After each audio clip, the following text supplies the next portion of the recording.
The Subcommittee on Energy and Minerals Resources will come to order. Without objection, the chair is authorized to declare recess of the subcommittee at any time. Under Committee Rule 4, Subdivision F, any oral opening statements at hearings are limited to the chairman and the ranking minority member. I now recognize myself for an opening statement. Welcome, everyone, to the Energy and Minerals Resources Subcommittee's first legislative hearing of this 118th Congress. First, I'd like to acknowledge our new ranking member, Representative Ocasio-Cortez. Our subcommittee is poised to tackle issues of great importance, and I'm eager to work with you, your staff, and the rest of this committee. Although we may disagree at times, our subcommittee leadership has always operated in a bipartisan fashion, and I look forward to continuing that tradition. America needs permitting reform, whether it be for the burgeoning offshore wind industry, building transmission lines to upgrade our energy grid, solar fields on federal lands, geothermal steam projects, mining proposals, or oil and gas development. All of these projects need permitting reform to ensure timeliness, transparency, and certainty.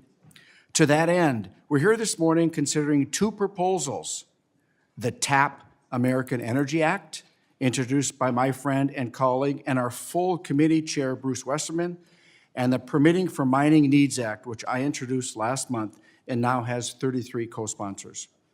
To quote a witness at our February 8th full committee oversight hearing on permitting, quote, "Without reforms to ensure reasonable timeliness, crucial investments in American infrastructure will be delayed and in some cases diverted.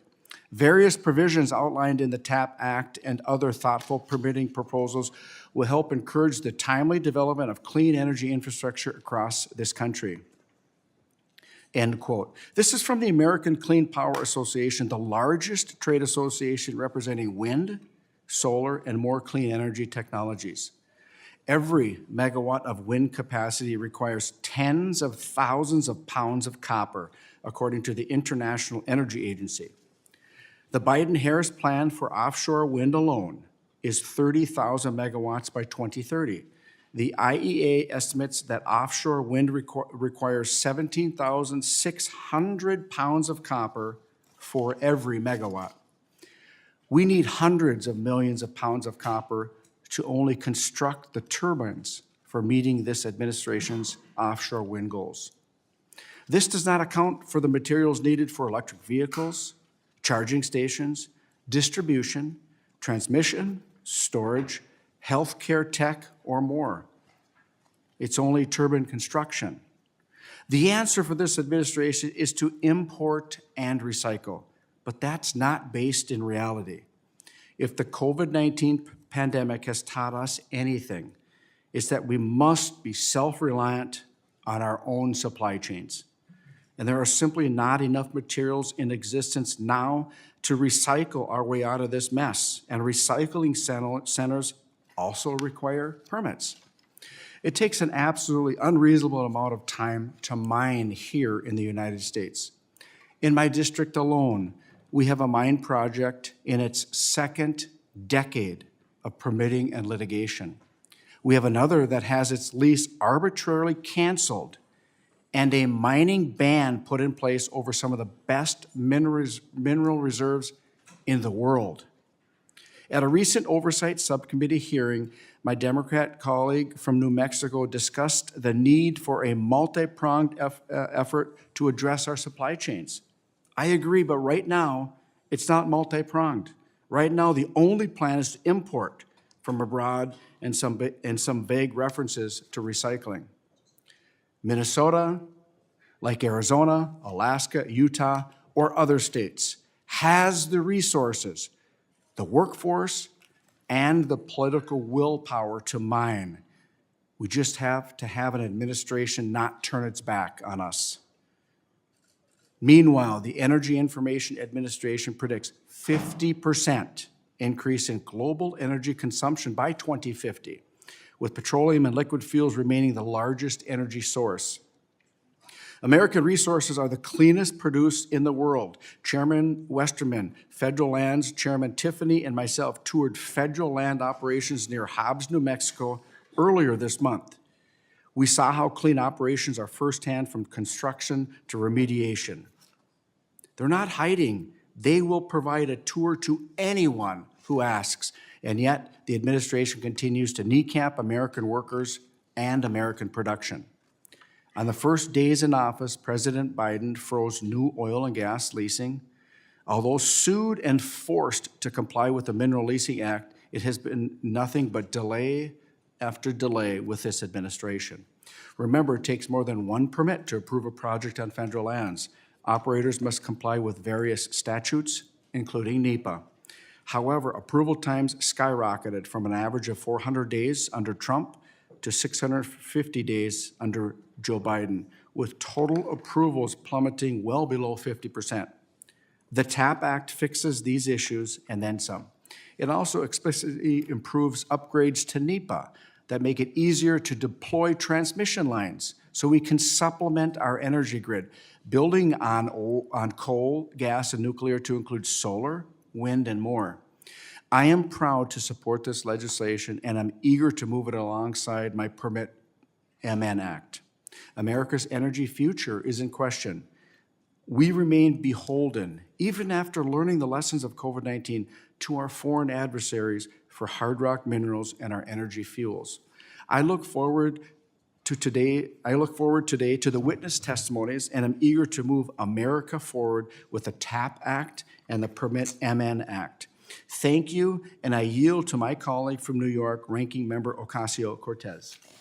Thank you so much, Chairman Stauber, and I too am looking forward to working with you this Congress, and it is agreed. While our policy difference may be very stark at times, I think conducting this committee in a professional and courteous manner is what the American people deserve, and I look forward to working with you on that. I also want to extend a special thank you to all of our witnesses that are here today and for taking the time and resources necessary to be here. This committee has a profound responsibility and role in mitigating the impacts of the climate crisis. We have a timeline that is simply inescapable in decarbonization, and our actions and decisions that we make today will have profound implications for our future. And as overwhelming as it may all feel with the climate crisis, the very select few of us in this very room can do something about it. This committee has the unique privilege of overseeing our nation's public lands. As it stands now, nearly a quarter of the United States' current carbon pollution comes from fossil fuel production on public lands. I'll say that again, a quarter of US carbon emissions comes from the public lands that we oversee right here in this room. And failing to do something about it would be a profound lost opportunity on a timeline that we simply cannot get back. And so with that, I want to dig into today's hearing. I want to first address an argument that I'm sure we may hear today, that we need to open our public lands further to drilling and mining in order to achieve, quote, energy independence, despite the fact that fossil fuel companies are already using large portions of US public lands. And it is in our view that the problem is not a shortage of leases or land. The problem is a fossil fuel industry that is more interested in keeping supply artificially low so that prices stay artificially high. And I believe there's almost no greater illustration of this point than the profiteering and artificial surge in gas prices that we all experienced last year and over the last several years at the height of the pandemic and after the war in Ukraine. The truth is that these companies are not necessarily primarily motivated by energy independence. They are corporations primarily interested in profit.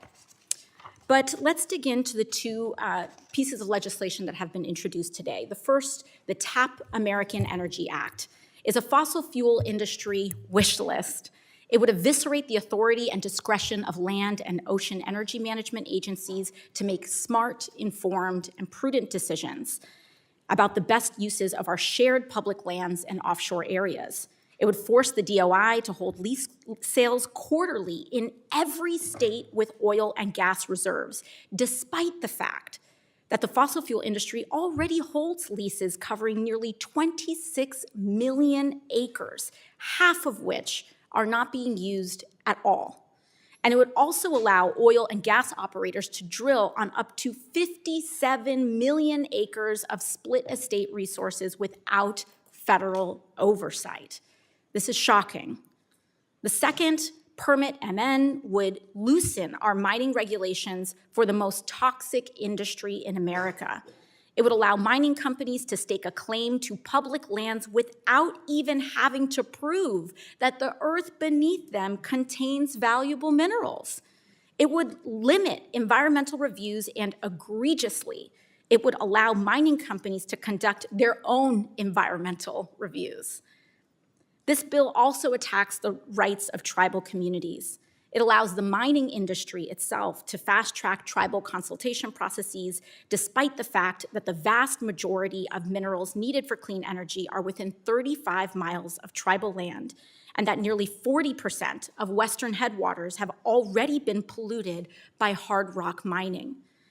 At stake is the need to decarbonize rapidly while prioritizing justice for the traditionally most impacted communities in America. It's for our ecosystems and for our planet. And because of this urgency, I look forward to today's discussion and hearing from our witnesses. Thank you, Chairman, and I yield back. Thank you very much. And now I would like to allow the chairman of the full committee, Mr. Westerman, for his opening statement. Thank you, Chairman Stauber, and thank you for the witnesses, or thank you to the witnesses for coming today. You know, Robert Frost, in his famous poem, he talked about two roads diverging, and I think our country is at a point where we've got two roads diverging, and it's very important that we choose the correct path. If we continue down the path that we're on, we're going to go down a path where we lose. Quite frankly, we're going to lose. And the only way that we can lose is if we beat ourselves. And that's what current policies are doing. They're causing us to beat ourselves. We can do better than this. We can choose a path that allows America to be energy independent, allows us to have more national security, and allows us to protect the environment more than we could ever hope to protect it down the path that we're on right now. When we talk about, I heard it mentioned that supplies and prices are artificial. They're not artificial, they're real. Our constituents are paying the price of bad policies that result in high energy prices that translates throughout our whole economy. As energy is so important as a foundation of the economy, when we raise those prices, it raises prices everywhere. We can have clean energy. We produce energy cleaner in America than any place else in the world. That doesn't mean we should stop innovating, but our innovators can't innovate because of the barriers put in place by bureaucrats and by policies that are antiquated, that need updated. And I'm for all of the above energy, all of the above energy. But as my friends across the aisle are finding out, even though they appropriated huge sums of money in the Infrastructure and Jobs Act, huge sums of money in the Inflation Reduction Act, those projects can't be built. For the same reason that fossil fuel projects can't be built is because the paralysis through the permitting system. And I hope people will look at the facts, because I think it starts in this committee if we want to take the right road. And I want to work across the aisle with my colleagues, because I want to do what's best for our country, what's best really for the entire planet. And this chart behind me that I've used several times, it shows what's happening with global energy consumption. It's not a slight increase, it's an exponential increase. And if you look at globally, 80 to 90% of energy use globally is from fossil fuels, from carbon-emitting sources. Do you think we can change that by cutting off the quarter of the greenhouse gas pollutions that come from federal lands in the United States? It's only going to make it go up higher, because developing countries, quite frankly, don't give a rip about what's happening to the environment. We produce energy with less emissions, cleaner and safer on our facilities than we do anywhere else. We were just out in New Mexico, And the methane emissions off of the wells in New Mexico are down to a fraction of a percent because we innovated and used the right technology. But it doesn't matter how much we innovate if we can't do the projects once the technology's developed. And it's not just oil and gas production, it's mining. All this money for, quote, green energy, carbon-free energy, we don't have enough copper. We don't have enough steel. We don't have the rare earth elements to build what we need to build. We have those, they're just in the ground. We've got to get them out, we've got to process them, and in the meantime, we can be creating great jobs here in America instead of exporting our wealth quite literally to China, because they're the ones that are dominating the world in energy or in mineral supplies, and every time we refuse to permit a mine here in America, we're depending more on mines that are controlled by Chinese. And you all heard the story. Cobalt, it's mined with child slave labor in Chinese mines. That's not something we're making up. That's what's happening in the world today. And we're driving that kind of policy. We're driving that kind of process because we refuse to do what we all know needs to be done, is to streamline the permitting, to make it where we can actually build stuff in America because we can do it better than any place else in the world. I look forward to hearing the testimony today, and I look forward to marking up and passing bills, and I really hope we can do this in a bipartisan manner for the betterment of America. I yield back. Thank you, Chair Westerman. Now I would like to yield 5 minutes to the ranking member of the full committee, Mr. Grijalva. Thank you, Mr. Chairman. Appreciate the courtesy, and special thanks to the ranking member for adding her leadership and her perspective to this subcommittee. I associate myself with the ranking member's opening comments, and you know, while my colleagues across the aisle are finally beginning to admit climate change does exist and that it is real, the bills they're putting forward up for discussion today show that it's unfortunately not being taken seriously. Climate crisis fundamentally changed our lives, and with that, just with that fact alone, that the issue should be a high priority for this Congress and for this committee.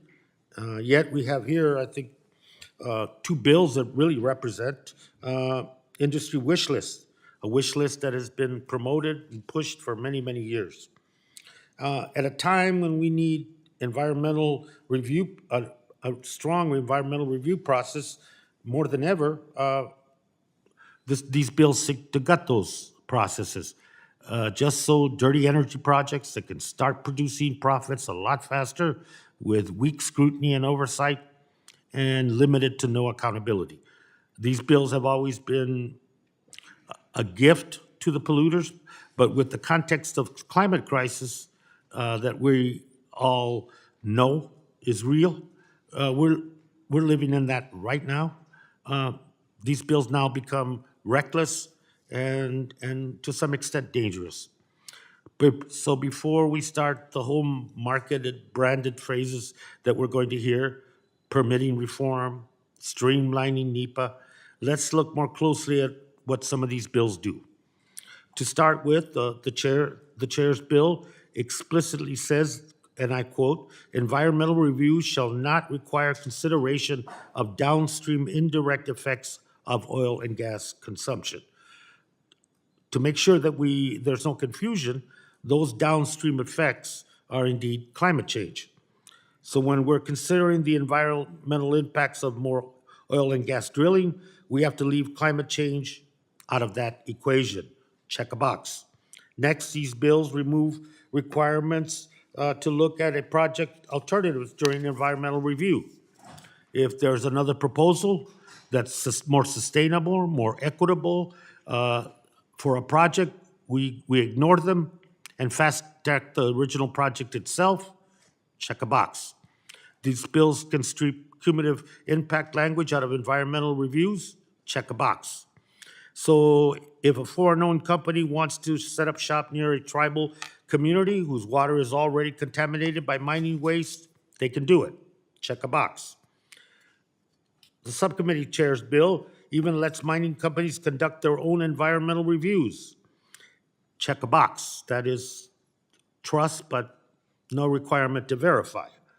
And in a really bizarre turn of events, that same bill also moves our outdated mining claims systems back even further by letting anyone stake a claim wherever mining is allowed, pay less than $10 an acre, and do whatever mining-related activity they want on those lands, including dumping toxic mining waste. So what do you do with the waste?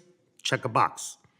And, my colleagues and I are not against the industry or mining, but we believe it needs to be done right. Given all the needs for transition on the climate crisis, they need to be done right, and these bills don't do that. We believe that environmental review is a critical part of that process. That's why we listened to what the experts said would actually improve environmental review and fought for $1 billion in the Inflation Reduction Act to do just that. And as we definitely move toward a visual along with our comments, that's what that bill is about, and it's about expediting those resources out there and making sure that if the issue was the lack of staff, those areas have become a self-fulfilling prophecy. Republicans cut those programs, those review staff programs that are so vital, the personnel and the resources to them, and then they complain that it takes very long. This is an effort to begin to balance those scales and provide the professional staffing so that we can expedite the review process. And we believe that tribes deserve to be minimally consulted before development happens on their ancestral lands. Those are issues that are important. We believe in protecting Americans and their communities from industry exploitation and climate change. We believe that we can get to a cleaner, safer future. It's not only possible, but it's necessary. These bills, on the other hand, is a checklist for industry. The boxes are checked, but the reality of what we need to deal with in the long term for this country, that box continues to be left empty. And with that, I yield back, Mr. Chairman, and appreciate the time. Thank you very much. Now I will introduce our other witnesses. The Honorable Dan Natz is the Chief Operating Officer of the Independent Petroleum Association of America. Mr. Rich Nolan is the President and CEO of the National Mining Association. Mr. Squahachi is a Professor of Law from the University of Colorado. Mr. Paul Thompson serves as the Vice President of Business Development in the Americas for OrMAT Technologies. The Chair now recognizes Mr. Natz for 5 minutes. Mr. Chairman, Ranking Member, my name is Dan Natz, and I'm the Chief Operating Officer of the Independent Petroleum Association of America. IPAA is a national trade association representing thousands of American independent oil and natural gas producers. IPAA members operate in 33 states as well as offshore and are the primary producers of the nation's oil and natural gas and account for 83% of America's oil production and 90% of its natural gas output. The average IPAA member company employs 20 people. American oil and natural gas companies vary in size, and the characterization that the industry is only big oil is a big myth.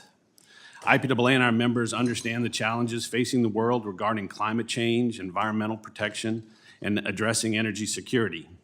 These are all issues that must be addressed worldwide on a global scale. The good news is the United States is a clear leader in reducing greenhouse gas emissions, something that is directly attributable to the increased production and use of American natural gas. We thank Chairman Westerman, Chairman Stauber, and Representative Graves for the thoughtful reforms outlined in the Transparency and Production of American Energy Act. Many of the reforms outlined in the TAP Act will help to revitalize oil and natural gas producers operating on federal lands and waters to the benefit of the nation. The multiple use mandate provided in the Federal Lands Policy and Management Act, FLPMA, requires the Bureau of Land Management to balance the resources and uses of public lands to the benefit of the American people. While this mandate includes a variety of uses beyond oil and natural gas production, it clearly is not intended to prevent the production of American oil and natural gas on federal lands. IPAA believes that safe and responsible development of the nation's natural resources needs to remain an integral part of the equation. The revenue generated from the production on federal lands helps fund critical investments in communities across the United States and supports jobs, schools, conservation efforts, and infrastructure projects. The amount of annual revenue that federal mineral development provides to the U.S. Treasury is second only to that provided by the Internal Revenue Service. There are several common sense reforms in the TAP Act that will increase certainty for American producers and will ultimately lead to a more streamlined process for federal oil and natural gas development. While IPAA is supportive of the bill in its entirety, there are a few key provisions that I would like to highlight in my testimony this morning. IPAA supports language in the TAP Act requiring the Secretary of the Interior to resume quarterly onshore oil and natural gas lease sales. Quarterly lease sales are mandated as part of the Mineral Leasing Act that governs proper stewardship and handling of mineral extraction. The Biden administration's efforts to hinder quarterly onshore lease sales will be felt for years to come as companies typically plan their next stages of development many years in advance. IPAA also represents many independent producers operating in federal waters. As such, we support the revisions to the offshore oil and gas leasing program found in Section 107 of the TAP Act. Operating offshore is a capital-intensive endeavor. Unlike the major oil companies, independent producers often work together in a consortium with more than one company involved in a project. Federal offshore production makes up about 15% of total U.S. oil production, which is a significant component to America's energy security. Last year, the Secretary of Interior failed to act in a timely manner on the 5-year plan offshore leasing program and let it expire without another plan in place. The proposed program that closed for comment in October 2022 offered between 0 and 10 potential lease sales in the Gulf of Mexico. A leasing program that has the potential to offer no lease sales is not a leasing program. It's a federal mandate to end offshore oil and natural gas production in the United States. Oil and natural gas projects on federal lands also face months of delay due to regulatory obstacles with the National Environmental Policy Act. For example, in 2020, it took an average of 142 days to complete an APD to drill on federal lands. By comparison, in the state of Texas, in 2019, it took an average of 2 days to process a standard drilling permit. IPAA supports the committee's efforts to develop workable reforms to NEPA that will bring the law closer to its original intent of analyzing projects that require major federal action rather than the current process, which is simply being used to delay and disrupt activities on federal lands by a determined minority. The current program governing oil and natural gas activities on onshore and offshore federal lands needs a significant overhaul. The TAP Act provides important solutions to many of the problems hampering the safe, continued development of mineral resources on federal lands and waters. Oil and natural gas will remain a key component of energy supply in the world for the foreseeable future. No modern economy can function without them. Growth in other energy sectors such as wind, solar, and nuclear will also need to occur. Clearly, more energy from many sources will be needed to maintain a robust American economy. Thank you, Mr. Chairman, for giving me the opportunity today. I thank the witness for his testimony. The chair now recognizes Mr. Nolan for 5 minutes. Good morning, Mr. Chairman, Ranking Member, and members of the subcommittee. I appreciate representing the National Mining Association today to discuss the need to strengthen our domestic supply chains to secure American energy resources and to lower electricity cost. Domestic mining conducted under world-leading environmental, safety, and labor standards is essential to virtually every key supply chain, and the right policies are needed to unlock U.S. mining's full potential. Mine materials are an integral part of all current forms of energy. Uranium and coal, which provide 40% of the nation's electricity, are key sources of baseload power generation that is available 24 hours a day, 7 days a week. Nickel and titanium are needed for geothermal power. Copper, cobalt, lithium, silver are essential components to EV batteries, solar panels, and the electrification of the transportation sector. Barite and moly keep oil and gas producing. 70% of the world's steel requires metallurgical coal for its production, as it takes 100 tons of met coal to build the steel for one wind turbine. In short, a strong domestic mining industry makes domestic energy security possible. The mining industry is also the source of high-paying, stable U.S. jobs that provide generous benefits. Across the industry, we directly employ more than 475,000 people who make an average of $85,000 a year, well over the national average of $68,000. Those direct jobs support more than 800 additional jobs. Each year, our industry generates more than $119 billion in revenues for the U.S. economy, paying more than $18 billion in federal, state, and local taxes. Last year alone, federal coal production amounted to over $525 million in royalties for the federal government. Mining meets the demands of the manufacturing supply chain with the raw materials needed to begin production of virtually any product while keeping the lights on and prices affordable. Now, demand for mine materials is expanding exponentially, but we have not seen a corresponding urgency in action to make those mine materials available here in the United States. Despite all the rhetoric around securing our domestic supply chains, we are now at a crisis point. In 2022, the U.S. reached its highest record level of mineral import reliance. Imports made up more than one-half of U.S. consumption of 51 mineral commodities. We are more dependent than ever on China and other foreign sources of materials we could be sourcing right here at home. And with each new announcement of a blocked mine, such as the Twin Metals project in Minnesota, or the 16 foreign source agreements through the opaque State Department's Mineral Security Partnership with countries that have documented problematic labor practices, this just locks in our position of competitive weakness in the world. Without permitting reform, the U.S. will be watching the global competition for energy and mineral dominance from the sidelines. Providing additional federal funds for incentives for projects that will never be approved does nothing. As the International Energy Agency reported, quote, governments must leverage private investment in sustainable mining, but also ensure clear and rapid permitting procedures to avoid potential supply bottlenecks, unquote. Opening or expanding U.S. mine typically involves multiple agencies and tens or even hundreds of permitting processes that are at the federal and state level. Delays arise from duplication among agencies, absence of firm timelines, and failures in agency coordination. Necessary authorizations for hard rock mines take an average of 7 to 10 years or longer, one of the longest permitting processes in the world. Valid environmental concerns should be fully addressed, but permitting processes should not serve as an excuse to trap vital mining projects in limbo of duplicative and unpredictable, endless, and costly review. The legislation proposed by Congressman Westerman, Chairman Stauber, Congressman Graves offer common-sense solutions to establish a strong domestic mineral supply chain and ensure continued federal coal production. These bills prioritize responsible development and certainty to mining companies, investors, manufacturers by establishing lead agencies, coordinating state and federal processes, improving timelines of decisions, and maintain access to mineralized federal lands. We have an abundant mineral and coal resources right here at home, and yet we are stumbling when it comes to meeting the demand of the world markets. The U.S. mining industry stands ready to support and supply our country with a full range of materials needed to power our nation into the future, and we look forward to working with the committee. Thank you, Mr. Chair. I thank the witness for his testimony, and the chair now recognizes Mr. Squahilichi for his 5 minutes. Thank you, Mr. Chairman, and good morning to you, to the ranking member, and to the entire committee. I want to begin with a discussion about H.R. 209. Now, I understand that we must acquire the minerals that we need to make a smooth transition away from fossil fuels and towards renewable energy.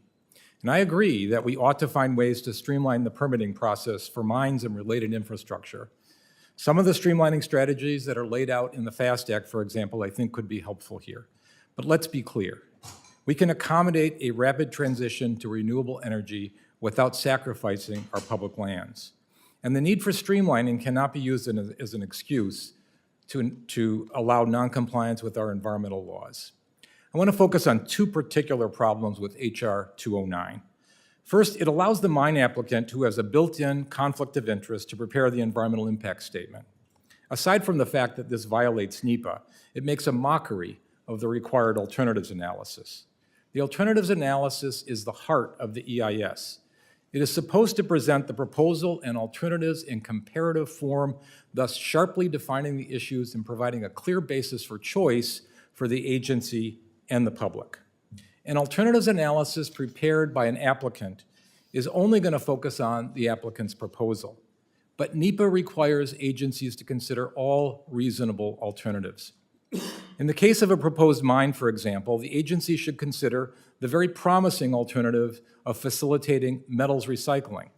A recent study found that we can meet 55% of our copper needs, 25% of our lithium needs, and 35% of our cobalt and nickel needs just from robust battery recycling. As this study further shows, a serious metals recycling program could obviate the need for many new mines. Unlike an applicant, agencies must also consider alternative mining methods.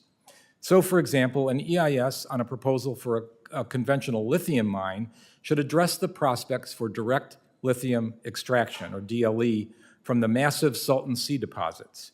DLE promises to be cheaper and to produce far more environmentally friendly lithium than conventional mining.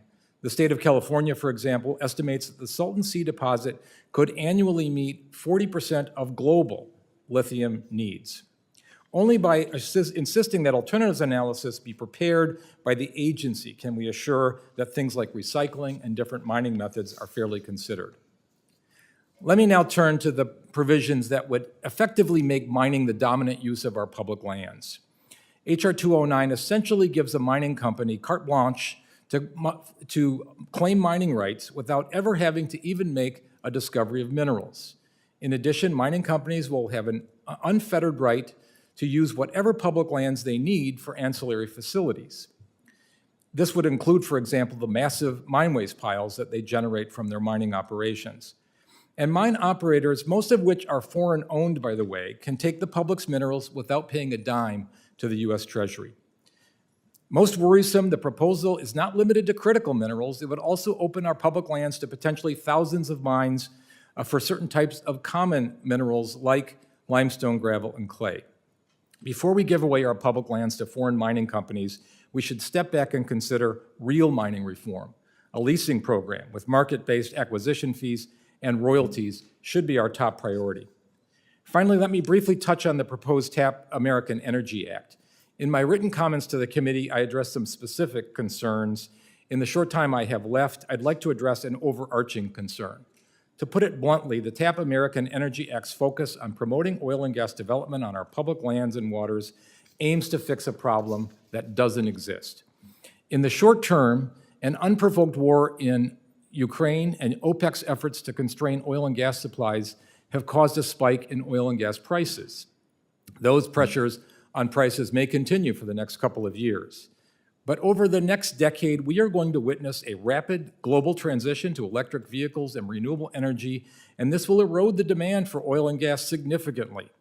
Oil companies see this, and that is why they are largely indifferent to public land leasing, and why they are not developing what they have.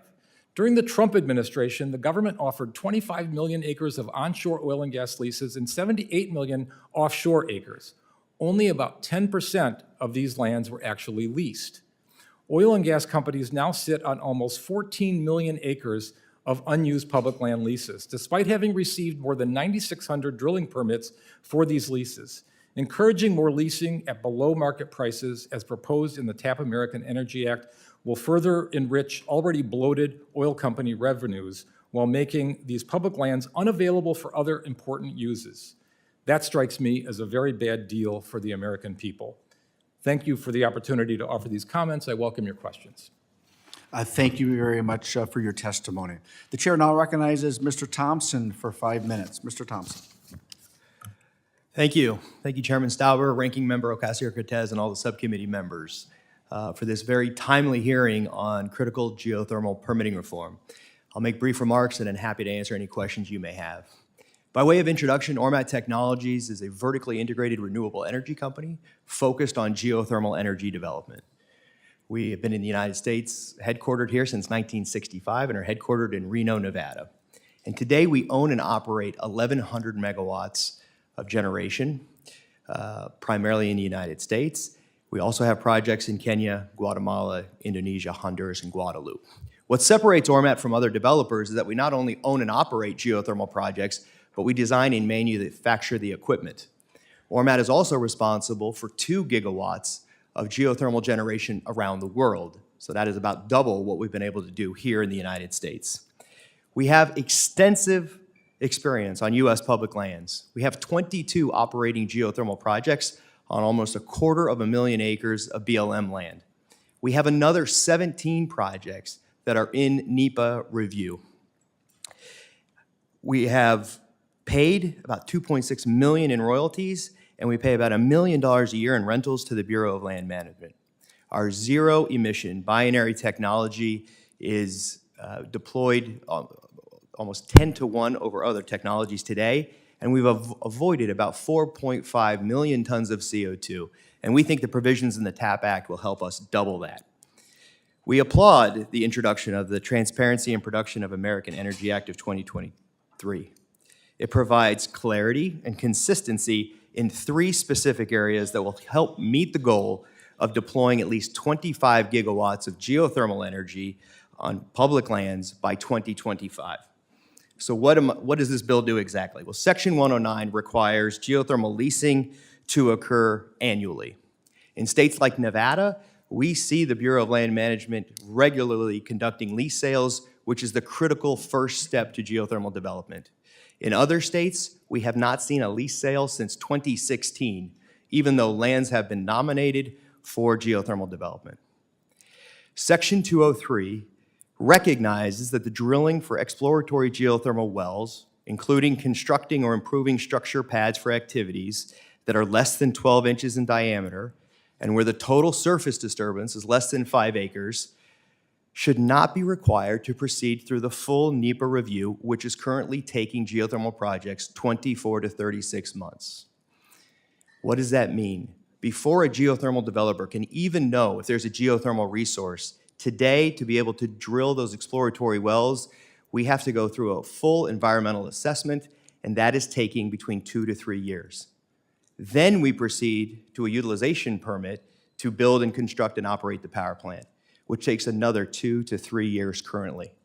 That is 6 years to develop state-of-the-art, zero-emission geothermal projects that take up less than about a 15-acre pad. Section 213 of the bill really, again, clarifies that if the federal government does not have any rights to the surface estate and less than 50% to the subsurface estate, we do not have to go through the NEPA process, but we can work with the local entities in the state to permit these projects. Non-major federal actions, clarifying that temperature gradient holes and other geothermal exploratory wells required for preliminary resource confirmation are non-major federal actions. This will enable the geothermal industry to deploy more megawatts on public lands, creating new jobs and royalty revenues for our treasury, local states and counties. This clarification results from extensive consultation within the industry, white papers, a review by the Department of Energy in their GeoVision report, and the National Renewable Energy Laboratory. I believe we've been discussing this for over a decade, trying to streamline the categorical exclusion so that geothermal is put on the same level playing field as other energy developers to define where these resources are quickly. For years, OrMAT and the Geothermal Rising, the industry's trade association, have requested the Department of Interior or Congress to issue clarifications to the categorical exclusion from NEPA to reduce the permitting burden for geothermal resource confirmation. Defining geothermal resource confirmation as a non-major federal action immediately unlocks new projects and their associated economic benefits. But maybe most importantly, it allows the BLM field staff to focus on the appropriate permitting priorities of permitting the actual physical power plants that may have an effect on our environment. This action also provides greater parity between geothermal and oil and gas, which has afforded a broad categorical exclusion for exploration activities, including resource confirmation wells under Section 390 of the Energy Policy Act of 2005. Thank you very much, Mr. Chairman. Thank you for your testimony. The chair will now recognize members for 5 minutes of questions, and I'll start with myself. I'd like to first take a moment and recognize the important work done by our colleagues from Louisiana on the bipartisan effort to increase coastal revenue sharing to 50%. Majority Leader Scalise not only is a standard bearer for our conference, but he's also my roommate and friend. I understand the importance of this provision to not only Rep. Scalise, but also to my colleague on the subcommittee, Representative Garrett Graves. I am happy the BREEZE Act is included, and I look forward to supporting this legislation into law. Mr. Nolan, it's great to see you again, and thank you for joining us today. As you know, the Biden administration opted to ban mining in the Superior National Forest, a working forest, which partially covers the Duluth Complex, one of the most mineral-rich areas in the world. After investing more than $500 million, Twin Metals had the rug pulled out from underneath, and the PolyMet project is on year 20 of permitting and fighting frivolous litigation. And by the way, both of these projects have project labor agreements in place with union building trades. Can you explain why certainty is so vital to mining projects in the United States and how the Permitting for Mining Needs Act provides certainty to miners? Be happy to, Mr. Chairman. The Twin Metals project is a poster child for what is wrong with the permitting process. As you just outlined, the mining industry is a very patient group. We can wait. We have waited. We've waited an incredibly long period of time. That time cost capital, cost jobs, cost trust, cost consultation. We really need to do better. The amount of capital that has been sunk for Twin Metals is a tremendous shame with a resource that can benefit the world and meet the exponential drive towards the minerals that we need to meet the electrification goals of the world economies. With regards to the legislation itself, the directives to appoint a lead agency, to consult with the other agencies to make sure that timelines and deadlines are getting accomplished through MOUs, the decision about bringing forward an EIS within 2 years, I think, is somewhat reasonable from any measure. It's been mentioned about the federal government allowing private entities or states to bring forward EIS work. That is what we see with our competitors in Canada, who can get projects up and running in 2 to 3 years. It's something that the committee should seriously take a look at. It's included in this bill. Changes such as that, looking at the land withdrawal process and assessing the minerals that are there before the land is withdrawn. We do not decide where those minerals are. Those were put there. And it's important that we take care of sensitive locations and communities, but at the same time, there's a limited supply of locations where we can actually access those materials. Thank you. Thank you very much. And again, those are multi-generational union jobs that were just pulled out from underneath them. Mr. Knotts, thank you for joining us today. In your testimony, you discussed the long timeliness for drilling permits, which is something we also discussed 2 weeks ago in Hobbs, New Mexico. If the timeliness mirrored those of the states, would that result in more taxpayer revenue and bring down the cost of energy for Americans? Certainly, Mr. Chairman, we believe if the process was streamlined and they got back to the NEPA process as it was originally intended, that would certainly help. Independent producers, the members we operate are small producers, largely not publicly traded companies. They roll their profits back into the ground. Many times they're local. Operating there, and so it's really important to have a process that they have comfort in, that they understand. One of the challenges, again, is the instability of the federal regime, which if it were clarified and made more streamlined, closer mirroring the states, we believe you would have additional production both onshore and offshore. Thank you very much. Will the TAP Act help reduce timeliness? Is that to me? I'm sorry, Mr. Yes. Yes, it will. It will. Again, the provisions, first of all, requiring quarterly lease sales, which is part of the Mineral Leasing Act, which is the law, is really important. It's unfortunate, we believe, that you have to have another law to force the administration to already move on another law. But yes, we believe the provision in the TAP Act will help timeliness for a variety of reasons. Thank you very much, and it was great to see you down in Hobbs, New Mexico. and touring one of the drill rigs. I appreciate that. My time is up, and I want to refer the next 5 minutes to my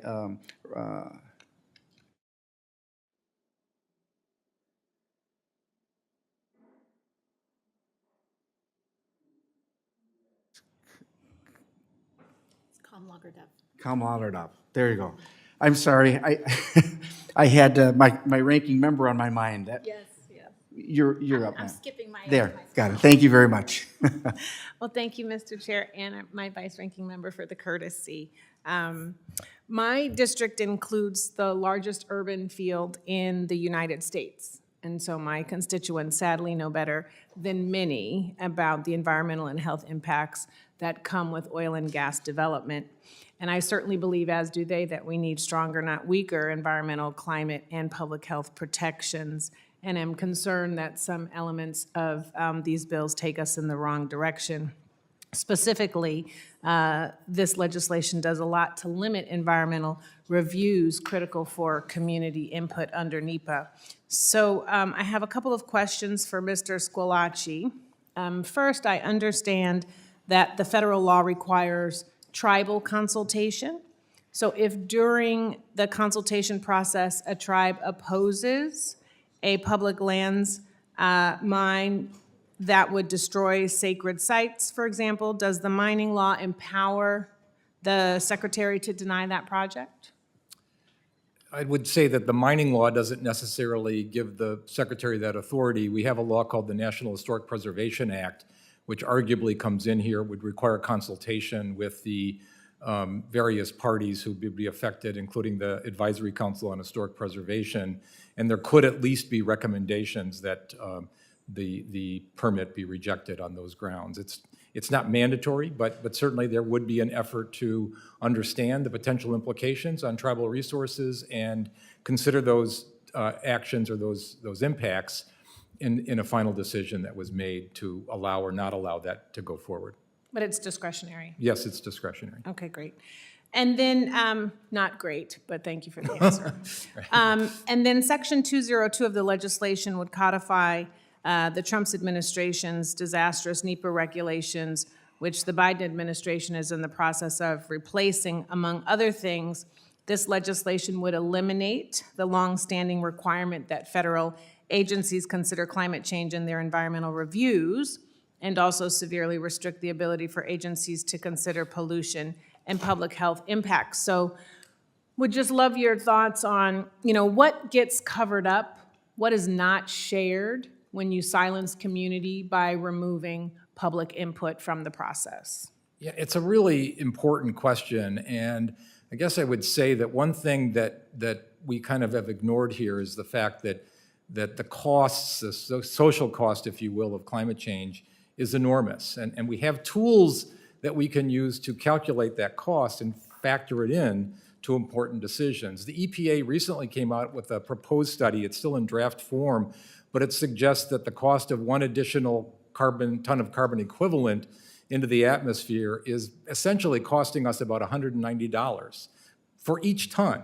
And some of these fossil fuel facilities and operations are contributing massive quantities of carbon into the atmosphere. And if we took those costs into account, and we did so in a cumulative way, which would not be required under the Trump administration's NEPA rules, I think we would be able to see quite clearly that a lot of these decisions to allow oil and gas to go forward would be arbitrary and capricious. It just wouldn't be appropriate given the cost to society that we're seeing from climate change. So I think that's one of the big concerns with the proposal that has been offered there.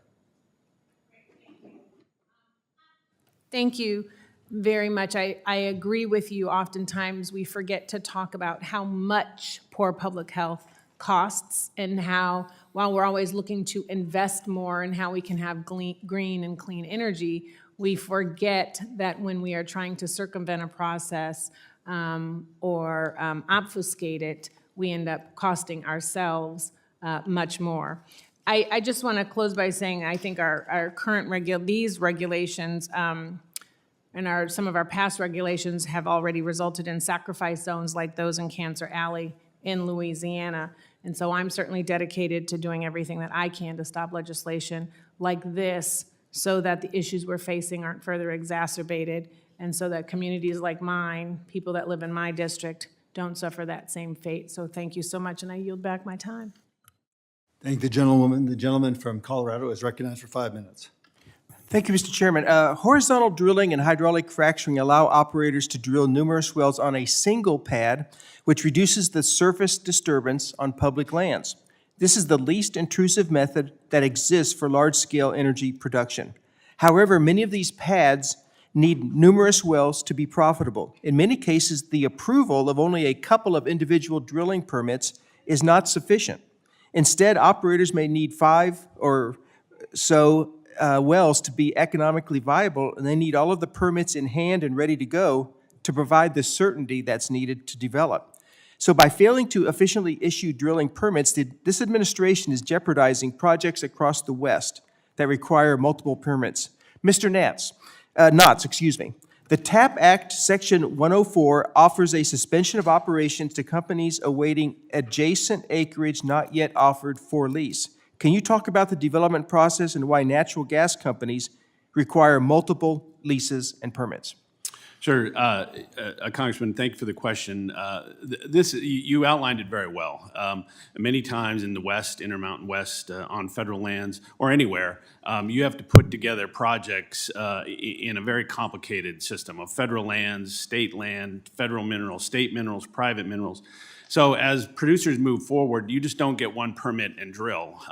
You need to have a program together, especially, again, smaller independent producers, but all producers, so that you have a program ready to move and secure the drilling rigs, to secure the labor, to secure all the issues that are required and are importantly required for environmental issues, so that you have that, so that unionization is really important, because it's not just one well you go out and drill. It just would never be economical, wouldn't work, and that's the challenge. So suspending those, again, some of the numbers that come out about the permit delays, that's exactly why. You know, you're holding on one permit, paying rent, paying for the lease, but at the same time, you have to wait till these other projects or blocks come together. It's very important. Okay, thank you. And for you and Mr. Nolan, how do U.S. energy and mining environmental regulations and labor standards compare to countries such as China or Nigeria or Russia or Iran, where not only is the revenue going to countries that don't like us, but to countries that have poor environmental records and labor standards? Congressman, just on our side, one of the things we always say is that the U.S. Oil and gas, and again, it's factual, are the cleanest barrels produced in the Gulf of Mexico, onshore, especially as you compare to Saudi Arabia, to Venezuela, to Russia. Not only the environmental aspects of what's being done, but labor, the safety of the workers. Again, the American industry has a record, oil and natural gas industry, second to none. We're very proud of that. We're going to continue to improve. So it's important when you look at that. And what about mining, Mr. Nolan? Congressman Lamborn, the U.S. mining industry complies above and beyond the highest environmental safety and labor standards in the world. This committee has highlighted this past month what's going on in the cobalt fields across the world right now with child labor. It's unconscionable. We need to invest here at home where we can create good American jobs in the safest environmental health and safety and labor standards in the world. And I'm going to finish with a comment, and you can respond if you want to, but you don't have to. I just find it the height of hypocrisy that environmental extremists want to shut down U.S. energy and mining projects all over the United States, wherever they can, when we excel at environmental regulations and labor standards compared to these other countries. And so not only are they, I don't see them saying anything about these other countries and their poor labor standards and bad environmental records. And it's even worse because by shutting down U.S. production where they've been able to, that just forces these other countries to expand their operations and create more pollution and worse labor standards, including child labor. So I just think that's the height of hypocrisy, and I really wish we could do something about that. Thank you, Mr. Chairman. I yield back. I thank the gentleman. The gentlewoman from Michigan, Ms. Dingle, is recognized for 5 minutes. Thank you, Mr. Chairman. Before us today are two bills that I have to tell you really do raise concerns for me because they weaken landmark environmental laws, specifically NEPA and the Endangered Species Act, instead of offering meaningful or bipartisan solutions for us to consider. And I again want to reaffirm my commitment to work with my colleagues on real, I know we got to modernize our laws, but we got to do it in a way that protects original intent, but also makes it better. These don't, and I'm serious about working with you on real legislation that would do that. Unfortunately, I don't think these are serious proposals. But let's first start with the mining law of 1872. I think it's fair to say a lot of things have changed over the 150 years, and I would hope all my colleagues would agree that our law should reflect the times we are in, not the past. I know you're telling me that. So, Mr. Squalici, Democrats recently secured more than $1 billion in the Inflation Reduction Act to increase federal agencies' capacity for environmental reviews, which I was proud to support. So how would modernizing our 150-year-old mining laws, instead of rolling back NEPA, allow us to better strengthen our domestic supply chain for critical minerals so we can build the batteries we need to deploy more electric vehicles here and our energy storage solutions and not be dependent on China? So thank you, Congresswoman, for that question. It's an important question, and I want to say that I think we're going to have to recognize that we may need some more domestic mining in this country. But if we're going to have it, it needs to be done right. We need to look at all those reasonable alternatives that I talked about in my testimony, and we need to make sure we've considered the environmental costs associated with going forward with some of these proposals. I mean, I do think that the money that has been appropriated is going to help us to get there, but I also think that we owe it to the American people to reform the laws in such a way that these companies are paying a fair return to the people for taking these minerals. They're paying nothing to the American government for taking our minerals, and most of these companies are foreign-based. We're essentially allowing foreign companies to come into our country and take our minerals, and they're not paying a dime to the Treasury. I think that's shameful. I think that needs to be fixed. If we fix that, we can have a much more constructive conversation, it seems to me, about what kinds of new mining we're going to allow in this country. Thank you. And again, I don't think it's either or. We can do both. Now I would like to move to the TAP American Energy Act. This is an Endangered Species Act question. The draft Section 209 of the TAP American Energy Act would preempt all future environmental review of seismic testing in the Gulf of Mexico. This is problematic. Section 209 ignores the science, ignores the Endangered Species Act and the Marine Mammal Protection Act, and greenlights any and all seismic testing in the Gulf of Mexico outside the GO-MESA moratorium area. It would be disastrous for the Gulf's marine wildlife and for the Rice's whale, one of the most endangered whale species on the planet. It's estimated that there are just 50 endangered Rice's whales left. NOAA biologists have concluded that seismic blasting is likely to eliminate or seriously degrade the entire species. Mr. Knotts, yes or no, do you agree that it would be bad for the Rice's whale to go extinct? Yes, but would just like to say again that the Endangered Species Act, our companies comply with it, understand how important it is. So, of course, we want to work with the committee and find an answer, but obviously we would be concerned about any species going extinct. Okay, so yes or no, do you agree that it's prudent to evaluate the possible impacts of seismic surveys on the Rice's whale and come up with mitigation and avoidance measures to help keep those remaining 50 whales safe and help them on the road to recovery?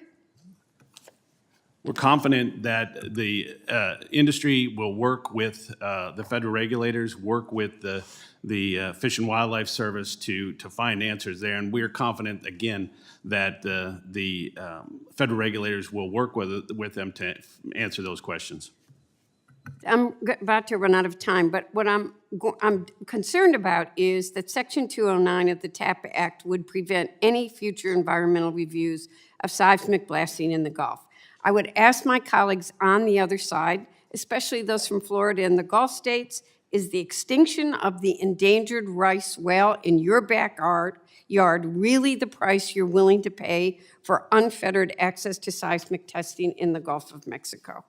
And then I also have two, Mr. Chairman, ask unanimous consent to enter into the record the NOAA status review on rice whales and a statement about rice's whales from 100 marine scientists that came out of last fall. Thank you, and I yield back. Thank you. The gentleman from Wisconsin, Mr. Tiffany, is recognized. Yeah, thank you very much. I would just respond to the good lady from Michigan. All she has to do is look at the upper Midwest states, Michigan, Wisconsin, and Minnesota to see why the ESA needs to be reformed, and that is because of the wolf that has recovered fully and is no longer should be on the Endangered Species Act. They are the poster child why we should reform the ESA. Professor Squillace, is the Energy Information Agency, are they incorrect? Because I heard you say that there's going to be less oil and gas used. They're projecting through 2050, we're going to have about a 50% increase. Thank you for the question, Congressman. Yes, I think they are incorrect. The EIA has consistently overestimated the amount of fossil fuels that we're going to need. If you look back the last 20, 30 years, particularly on issues like coal and oil and gas, their estimates were way off in terms of what we were EIA is gonna need. incorrect. EIA. What was the price of oil on January 20th of 2021, the day President Biden was in? I don't know the answer to that question, Congressman. The answer is it was $60 a barrel, and what is it now, $90 a barrel, something like that? A little under 90, I believe, yes. Yeah, exactly. So you criticize company for making huge profits. Why did that happen? All you have to do is look at cause and effect, and to say that these companies that are, you heard from Mr. Knotts, how he said that it takes years for us to get through the permitting process, and that they're being denied being able to get those permits done. If you're seeing significant delays, you can see how people are pricing in the increase in energy costs as a result of the reduction in energy that's going to be produced right here in America. It is time to stop the blame game when we can bring down the price of oil really fast and also make it more affordable for the American people simply by producing more. Do you agree that plastics pollution is a problem? Yes. Isn't plastics an alternative to us not mining? I don't know what you mean by that question. Certainly, plastics can be used as a substitute for some other minerals. We use them for so many things that we used to mine minerals for. Haven't companies factored in the alternative in that way by saying, we're not going to go the mineral route, we're going to produce our stuff in other ways? I would just add a little statement. We just had the former U.S. Forest Service director here a few months ago when we were in the minority last session, and I asked him if it's okay to mine anywhere, because you lay out this whole issue of alternatives, but every time we said, well, how about here? He's like, well, no, we just simply can't do it here, including the mine out in Arizona that Resolution Copper, that, gosh, we can't possibly mine there, because I brought that up. He said, we shouldn't be mining in the upper Midwest like Twin Metals, and said, well, how about and he said a dry climate would be a better place to go. We said, well, how about Resolution Copper? Well, we can't mine there either. It seems like every time we bring up an alternative, it is always no. How many years of private sector experience do you have, Professor? I would say 6 to 7. I worked, I should say that was with the Department of the Interior. Yeah, so that was not in the private sector. That was a public entity, correct? That's correct, yes. Okay, so no years of private sector experience, if you exclude that. Have you ever owned a business? No. When's the last time you visited an active drill site? Either mining or for petroleum? About a year ago. Which one? I was up at the Montana mine I'm drawing a blank of the one in Butte, Montana. I was up at that mine. Did you talk to the owners and managers of yes, the we did. facility? Have you ever been to the Eagle Mine in the Upper Peninsula of Michigan? No, I've not. I would urge you to go there. You'll see modern 21st century mining that goes on up at the Eagle Mine. The drill hole goes underneath a river, and I would urge you to go there. If people want to see 21st century mining right in your state, the Eagle Mine, it can be done using existing regulations that are there. The state permitting process can be used there.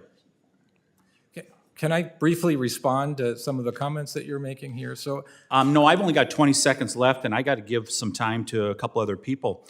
Does the process drive up the cost of minerals, Mr. Nolan? Does this process drive up the cost of us bringing minerals to the marketplace? Absolutely does. The time delayed for projects is very expensive, and capital goes elsewhere, And does that ultimately end up coming out of the consumer's pocket? eventually in the price in the market. I yield back. Thank the gentleman. The gentleman from Rhode Island, Mr. Magaziner, did I say it right? That's right. Okay, thank you. Thank you, Chairman.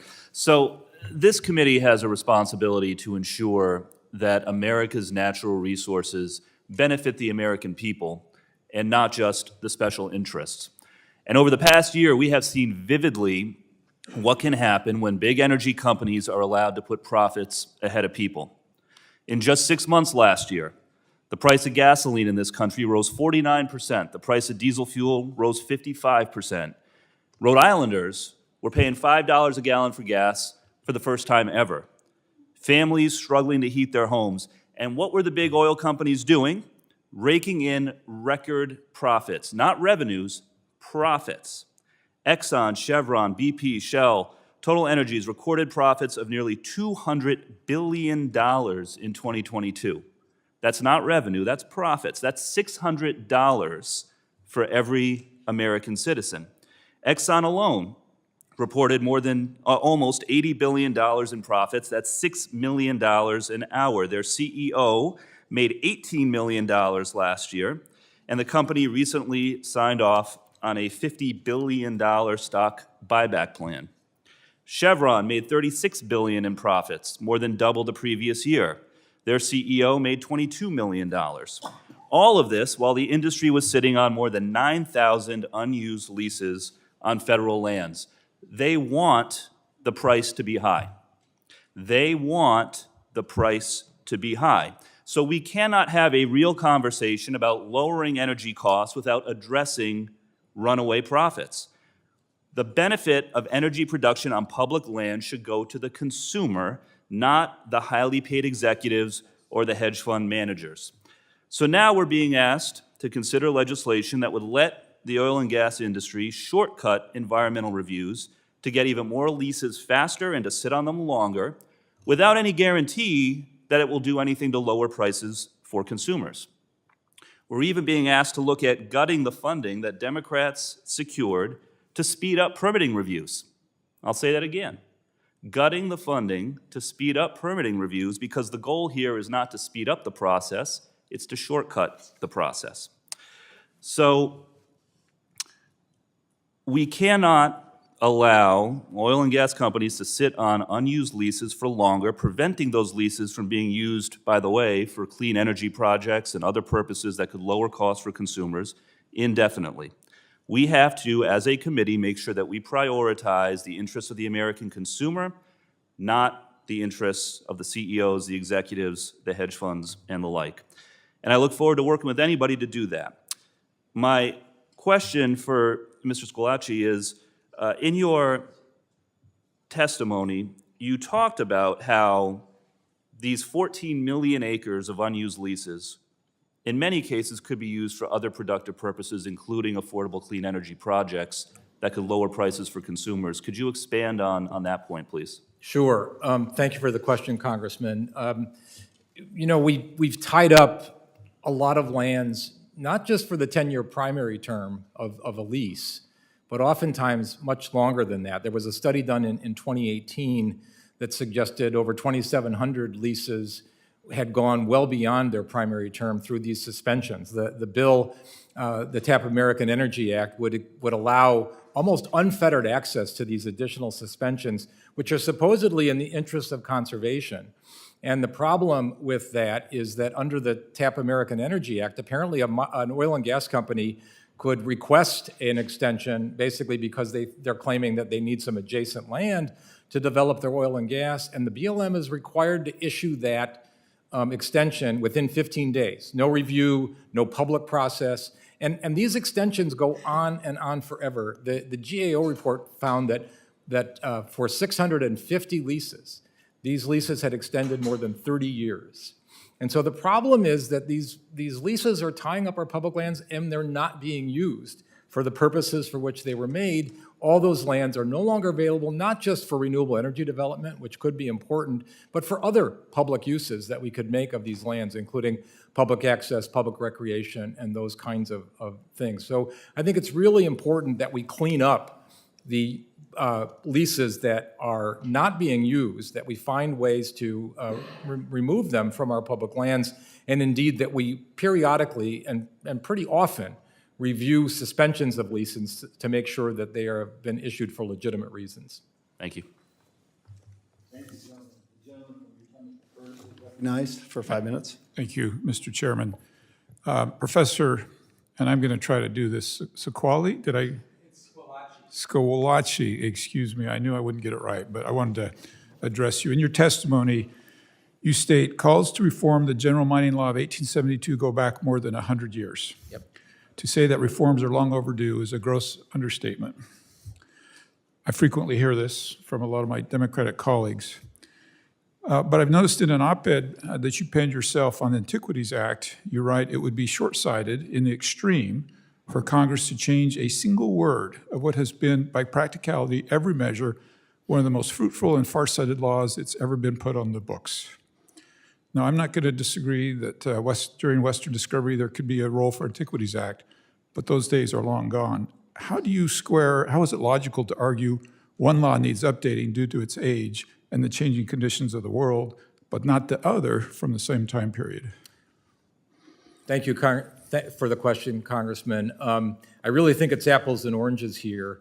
I think since the Antiquities Act was passed, there has been increasing demand from the public to protect our public lands for public kinds of uses. If you go back and look at the history of the Antiquities Act, many of our most favorite national parks started as national monuments that were designated under the Antiquities Act. So I'm actually going to agree with you on that, although in my district, the Antiquities Act has been used to abuse to tie up vast amounts of land that don't have those same interests. And I would just argue with you that it needs the same changes because of its outdatedness. Fair enough. Can we talk about the general mining law then and the need for reform? Well, I'd like to talk to Mr. Nolan Sure, and go address ahead. a question to Mr. Nolan. On average, it takes 4.5 years to complete the NEPA permitting and review process. The recent IRA and infrastructure laws have authorized billions of dollars for renewables, but they'll go underutilized due to NEPA. Just yesterday, I met with CBO director who agreed that permitting reform would increase the rate at which these new energy programs are used. As we all look to cut global emissions and then hoard working conditions abroad, should we prioritize domestic minerals? I would fully support that statement. The global forecasts for minerals demand are exponential. We are going to have shortages. Prices will go up. The consumers will pay the price. Manufacturing will pay the price. Economic progress will pay the price. We are 10 to 20 years behind China in the investments that they made, and now we're seeing the results. Can you give us a sense of how the people you represent feel about this sense that it's not okay to do here where we have rigorous standards for human rights, for emissions, for safety, and somehow it's okay if we can't see it, it's somehow okay? Well, the mining industry is a very proud and patient vital part of our economy. We have witnessed an unprecedented growth in demand not seen in this country, not seen globally, probably since World War II. And the opportunities that afford themselves here in the United States are vast. And again, we've been patient with this administration and the Congress now reaching bipartisan conclusion that we need these materials. There's been capital investments made through the Department of Energy, through the Defense Production Act, that are helpful, but at the same time, if we cannot permit or expand mines here in the United States, none of those resources I don't want to put matter. words in your mouth, but you tell me if this is an accurate representation. The people you represent stand ready to meet the highest environmental standards, the highest safety standards, the highest human rights values to meet the needs that we have here in the United States. And exceed them, Congressman. Excellent, good, thank you. I yield my time. Thank the gentleman from Utah. The gentleman from Arizona, the ranking member of the full committee, Mr. Grijalva, is recognized for 5 minutes. Thank you, Mr. Chairman. Let me follow up on my colleague's questions, Mr. Nolan. So, exceed the highest standards.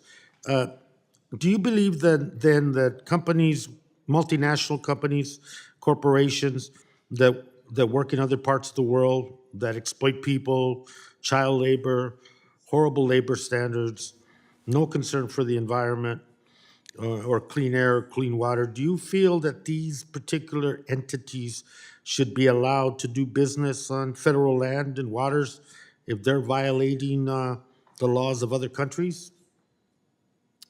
Yes or no, if you would mind? No. They should not be able to do business with us.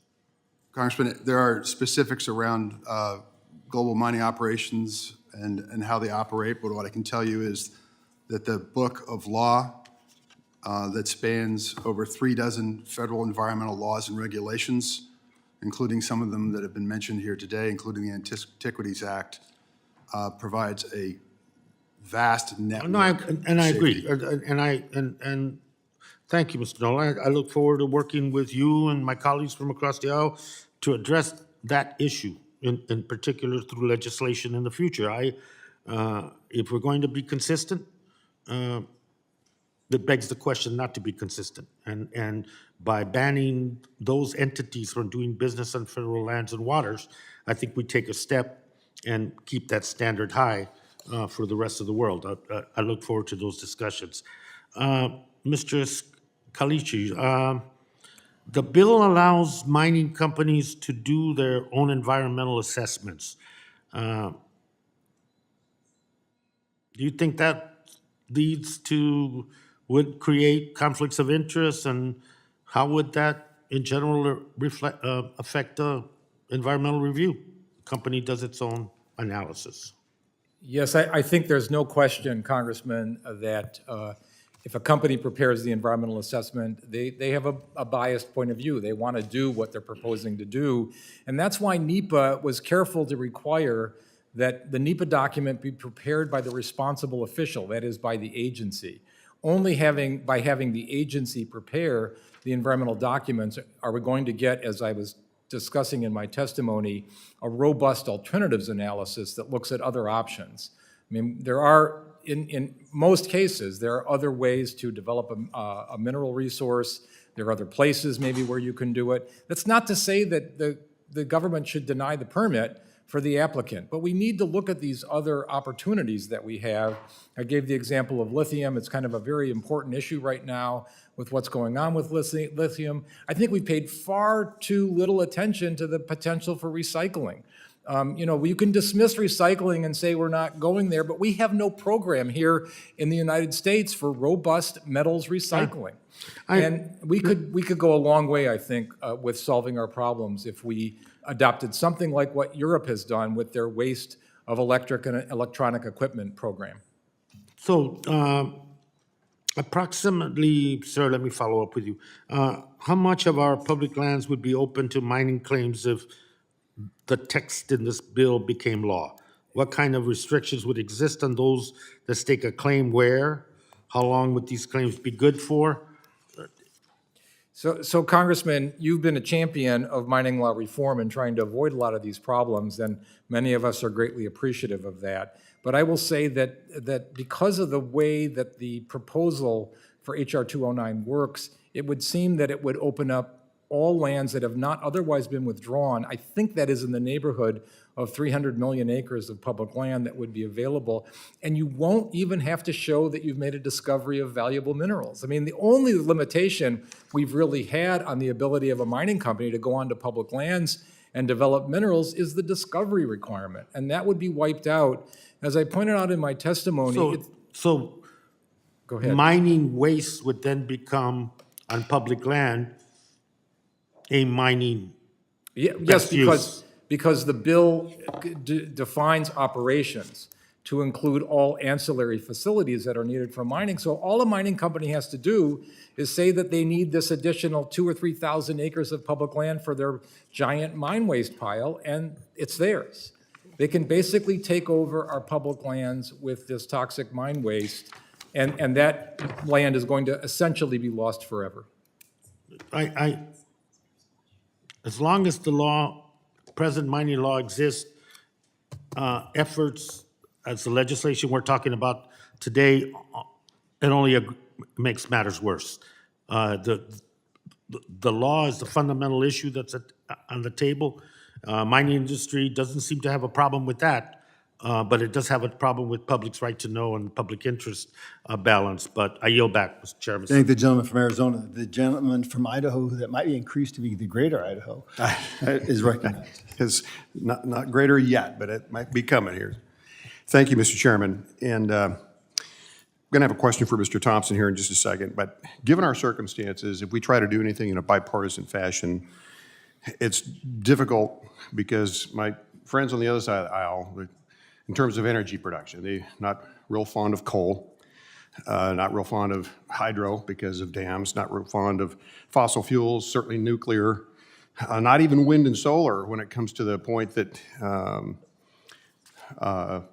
they don't want us to mine and manufacture what's necessary to do that. So I've for some time, been trying to think of, all right, unless you just don't like electricity, what are your sources? And one that has been a very strong one in my state of Idaho is geothermal. And I wanted to talk about that just for a moment and ask you had submitted in your testimony, there's significant potential for geothermal resources on federal lands. And in the past, I've introduced bills to streamline the exploration for such.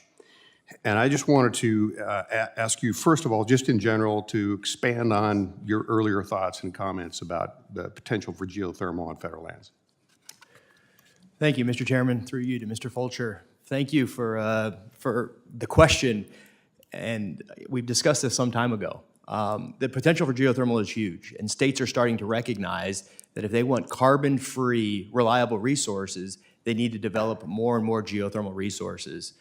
The year 2022 was incredibly good for OrMAT. We signed about 311 megawatts of power purchase agreements for the development of geothermal. We've been a company since 1985, and we operated about 1,000 megawatts. So a third, increase in our total power purchase agreements is staggering. And we're just one company. There are other companies. California actually put out a request that basically a mandate looking for 1,000 megawatts of resources from geothermal. So the demand is increasing exponentially, and the need to be able to permit and develop these projects on federal lands is also increasing. However, at the same time, we are seeing the timelines for an environmental assessment, an environmental impact statement, and even a geothermal drilling permit continue to increase. That actually takes me to the follow-up question. Please tell the committee where those specific pinch points on the bureaucratic barriers for geothermal exploration and permitting, where are those pinch points in the bureaucracy? Sure. Mr. Chairman, through you to Congressman Fulcher, I think it is staffing at the Bureau of Land Management. I think it's education. I'm incredibly impressed with the funding through the IRA, but it's going to take time to be able to hire the number of employees. We've seen a big loss in the specialty areas. A lot of Bureau of Land Management employees were, excited to get in and look at wildlife management. They are not experts in subsurface hydrogeology and reservoir engineering and the things that are required for geothermal development. So you could probably get the idea where my head is on geothermal, and I think I understand where yours is, but it is very difficult, again, to get my friends on the other side of the aisle to do anything when it comes to energy production, except for turn on the light switch. Tell us, in the remaining minute and 10 seconds that we've got, what does that footprint look like? When you've got a geothermal facility, talk about the disruption of the surface area, talk about the environmental impact of a geothermal well, a geothermal project. Thank you, Mr. Chairman, through you to Congressman Fulcher. Our footprint usually takes up about a 15-acre disturbance. For the amount of power we produce, our environmental footprint is 22 times smaller than a solar PV project. We have zero emissions utilizing new binary technology. So as previous comments looked at the climate change impacts, we see that discussion slowing down the development of some projects. We do not see it expediting the development of other projects like geothermal. Thank you, Mr. Chairman. Mr. Chairman, I yield back. I thank the gentleman from Idaho, the gentlewoman from New York, as they recognized. Thank you so much. And Mr. Squilacci, I just want to speak to a little bit of the conduct that was directed towards you earlier. I think that, we in this committee, I rarely see anyone ask someone if they have a PhD or not. And if they don't have a PhD, then their experience is illegitimate, and so on and so forth. And I think it was inappropriate for a member to attack your extensive experience just because you don't have an experience as a corporate executive or trying to squeeze families for profit that you shouldn't be listened to. I think that is inappropriate. We wouldn't do that in any other form of experience. All forms of experience are legitimate, and yours is very necessary here in this hearing, particularly because it does provide that balance, and it speaks more to the state of our body that there seem to be people that think anything outside of corporate experience is illegitimate. So thank you for being here today. You deserve better than that. But I'll dive into it. One of the pieces of legislation, as has been extensively discussed, that's on the table today is the Tap American Energy Act. And it gives away more and more lands to fossil fuel development.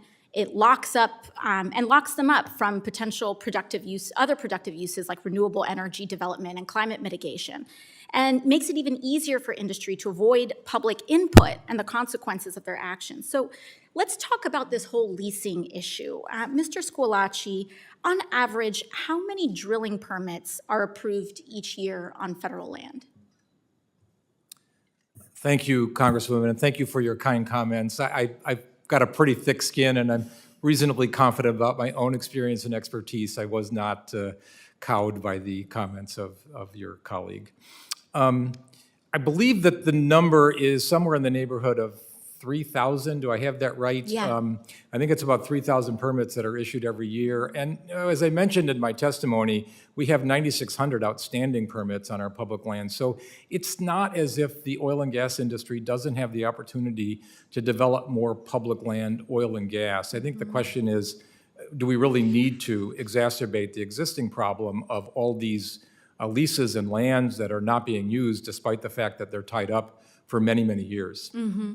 And, from our data, that's absolutely right. Nearly 3,000 drilling permits are approved each year. And how many wells are drilled annually out of that 3,000? I don't know the number. I'm guessing that you've got the number in front of you. But the point, I think the broader point that needs to be made here is that there is not a lack of opportunity for the oil and gas industry to develop our public lands. What we really need to think about is a transition. I talked a little bit in my written testimony about the fact that the coal companies, a decade ago or so, many of us were arguing that we needed to think about the transition away from coal because it was going to happen. And we couldn't get people to listen to the need to manage the decline, if you will, of coal. And what happened, we saw what happened. The big coal companies all went bankrupt several times, and the result was really devastating for a lot of the workers in the coal-dependent communities, while the executives made out like bandits. And I suspect we're going to see something similar in the oil and gas industry. Not today, not in the next couple, 2 or 3 years, but if we start looking over the next decade or two, we are likely to see a significant change in that industry. And I think the most important thing is for the American government to think about that transition. How are we going to manage it to make sure that we don't leave these dependent communities holding the bag, if you will, from the loss of jobs and the loss of an economic opportunity that they have? I think it can happen. We're seeing a fair amount of transition of oil company employees to renewable energy. That's great. I just think that we need to sort of manage it better at sort of the national level, because I think it's coming whether folks like it or not. I mean, it's such an excellent point, Mr. Squillace, because our goals here are to actually protect and be proactive for coal workers and fossil fuel workers, because they were left holding the bag in the case of the coal industry.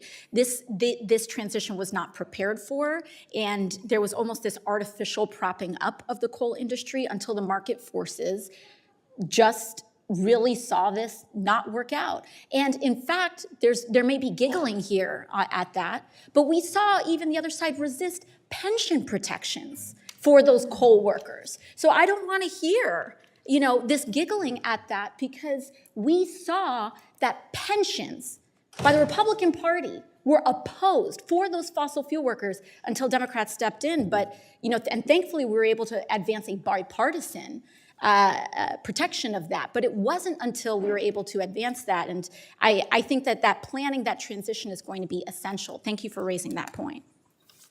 Thank you, gentlewoman from New York. The gentlewoman from Colorado is recognized for 5 minutes. Thank you, Mr. Chairman. I appreciate you holding this important hearing today.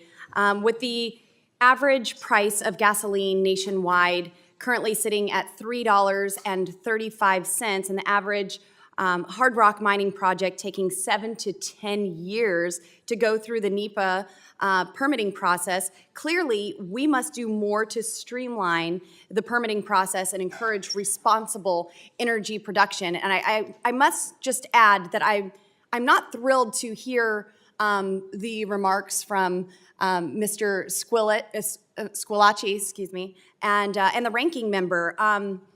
It's coming, whether people like it or not. The Green New Deal, wind, solar, it's coming, whether people like it or not. We're not even going to allow the markets to decide. The markets were deciding with fossil fuels, and it was a reliable and efficient energy source, and then the federal government came in and shut them down and heavily subsidize wind and solar, so-called renewables that are not renewable. And now we hear it's coming whether people like it or not. You're going to learn to like it, because the federal government is going to put the restrictions and regulations to force you to have it, and you're going to like it whether you whether you want to or not. Praise the Lord. Look, I'm proud to support both of these well-crafted bills that we're here to discuss today that will do the work that's needed to streamline the permitting process and encourage responsible energy production here in America. I'm also thrilled that the TAP American Energy Act also includes the American Energy Act that I introduced. My bill, H.R. 1067, is important to the people in my district and will help reduce gas prices by providing certainty for energy producers. Now, Chief Operating Officer Knotts, you talk about this in your testimony, but the Biden administration continues to ignore the leasing mandates in the Mineral Leasing Act and the Outer Continental Shelf Lands Act. Will this bill force the administration and future administrations to comply with the law?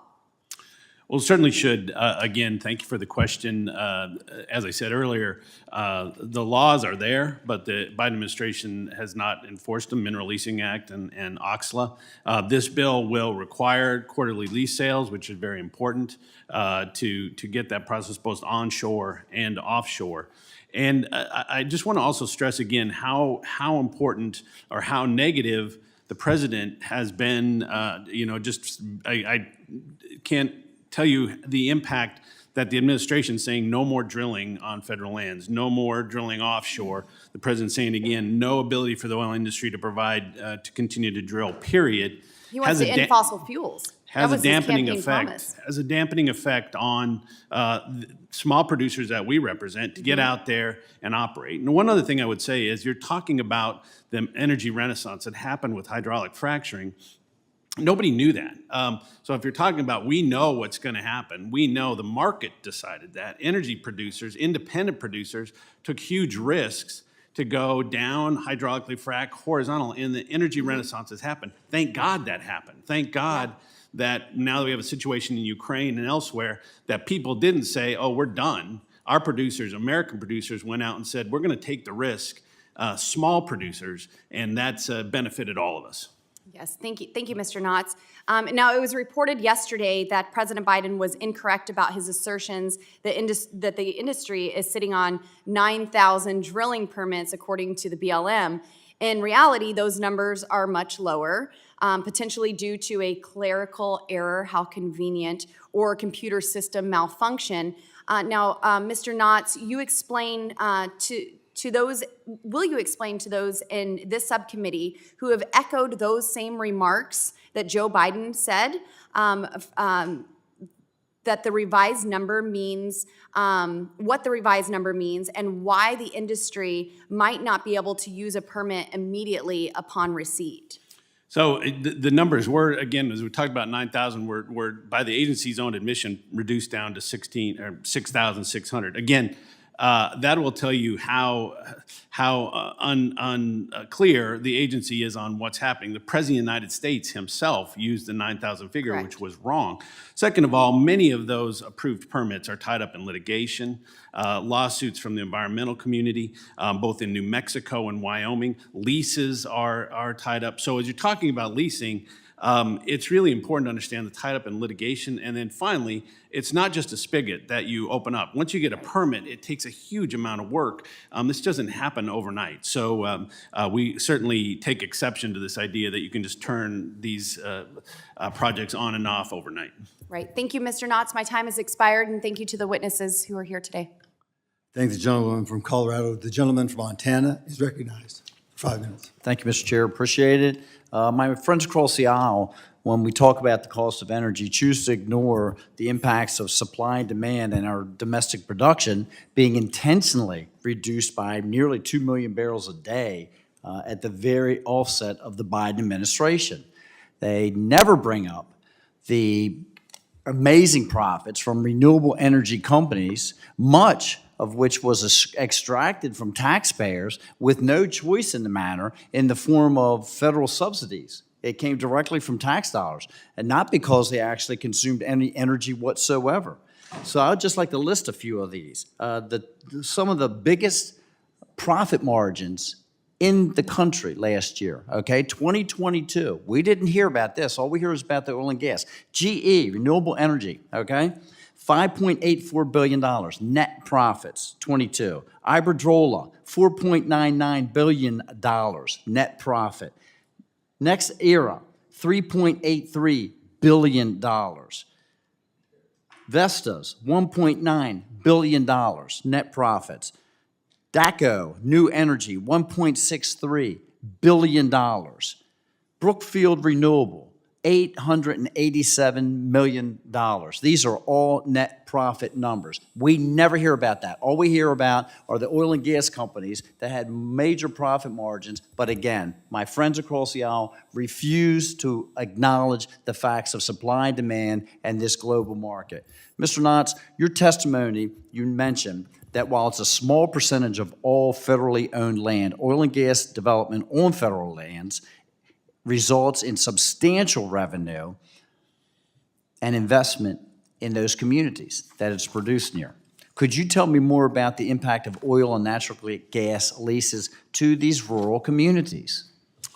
Congressman, again, it's hugely important. The revenue source from both onshore and offshore is key to local communities, even throughout the West. The impact on jobs, economic development, schools are so dependent on this mineral revenue, which is a great resource. So, again, we feel that our industry is reducing its footprint, doing a much better job of addressing issues. At the same time that the footprint's getting smaller, we're producing more oil and natural gas from single well pads. And so the impact on the land, the impact on environment's reduced. In addition, if you look at any data, CO2 has gone down, methane has gone down, SOx has gone down, NOx has gone down. So this is really a great story that we need to continue to do better, continue to do a better job of. But the impact on that, what I talked about, multiple use, of using those lands for a variety of uses, and I want to stress not just oil and natural gas, a variety of uses is really the backbone of those Western economies. And this is something that I had spoke with the ranker about just last week, and that is there are so many people that have been lifted out of impoverished conditions, provided cleaner water, energy to their homes because of having access to not only these natural resources, but the revenue that is provided by them. Mm-hmm. Mr. Knotts, you also mentioned in your testimony that no modern economy can function without oil and natural gas production. I understand that you are a petroleum expert, so I hope it's not unfair to ask you a policy question, but energy is a commodity that's based on the global conditions and influences. Given your expertise, do you believe that significantly reducing the number of oil and gas leases in the United States could make us more vulnerable to foreign adversaries? Absolutely. Again, we talked about the American production being the cleanest barrel of oil that is going to be produced. And that only goes from the environmental benefits, but the labor, the safety. We're very proud of our safety record across the board. If you reduce that, and you saw the administration have to do that, immediately you have to start looking at other countries, Venezuela, Saudi Arabia, which don't produce as cleanly, as safely, and that's going to have a huge impact when you, again, when you significantly reduce the production on federal lands, both onshore and offshore. It's bound to have an impact and causing the United States to have to look abroad at sources that are far dirtier and far less safe. And outside of the environmental impacts, we've already demonstrated that there's actually more gases in the environment right now than prior to the Biden administration because of these other countries producing the energy at a lower quality environmental standard. What do you believe it does to our national security when we start relying more upon these adversaries for our energy? It's, again, something we always talk about, which is more than even energy independence, it's energy security. It benefits the world when the United States is an energy superpower, and the renaissance that happened in the oil and natural gas, the shale revolution, really has given us the ability, again, just look at any headline in today's paper, what's happening. Imagine if the United States didn't have a robust oil and natural gas industry to address that, and it's something, again, that we think is really important for energy security. Thank you very much, Mr. Chair. I yield back. Thank the gentleman from Montana. I'll recognize myself for 5 minutes. Mr. Thompson, I got a question for you. Can you tell me what minerals you use in your geothermal? A lot of iron.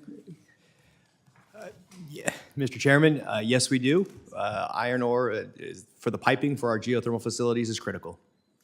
So I guess my question, and I'm coming back to you, is that how do you explore for geothermal? Mr. Chairman, we need to go out and drill exploratory wells to determine if there is a geothermal resource at depth. What separates geothermal from other renewable developers is it's not just an above surface exercise. We can't put out an anemometer and know where the sun and the wind is going to blow. We have to go drill and, using geology, look for these unique areas where we have geothermal resources close to the Earth's crust. So pretty prevalent, if I'm not mistaken, in Wyoming, Idaho, Utah, Colorado, right, in the West? Correct, Mr. Chairman. Well, I think you said the magic word about the problem here, and that's called drilling. The similarity that each one of you have is drilling. We don't want to perforate that subsurface. and that's surface. I think that's what the biggest problem is here. Because you of all the industries are the most renewable asset we've got. Now, Mr. Squatchy, I've got a dilemma here. Previous minority witness had said that recycling was robust in this country in regards to solar panels and critical and rare earths. You said otherwise. What gives?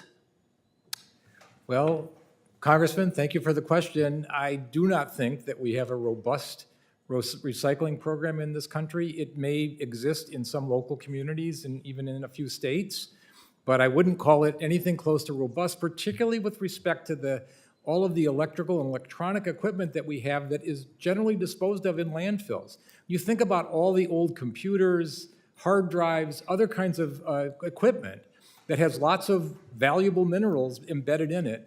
And what Europe has done is basically adopted what they call the extended producer principle, which basically requires the producer of those materials, of those things, to take them back and recycle the metals that are in them.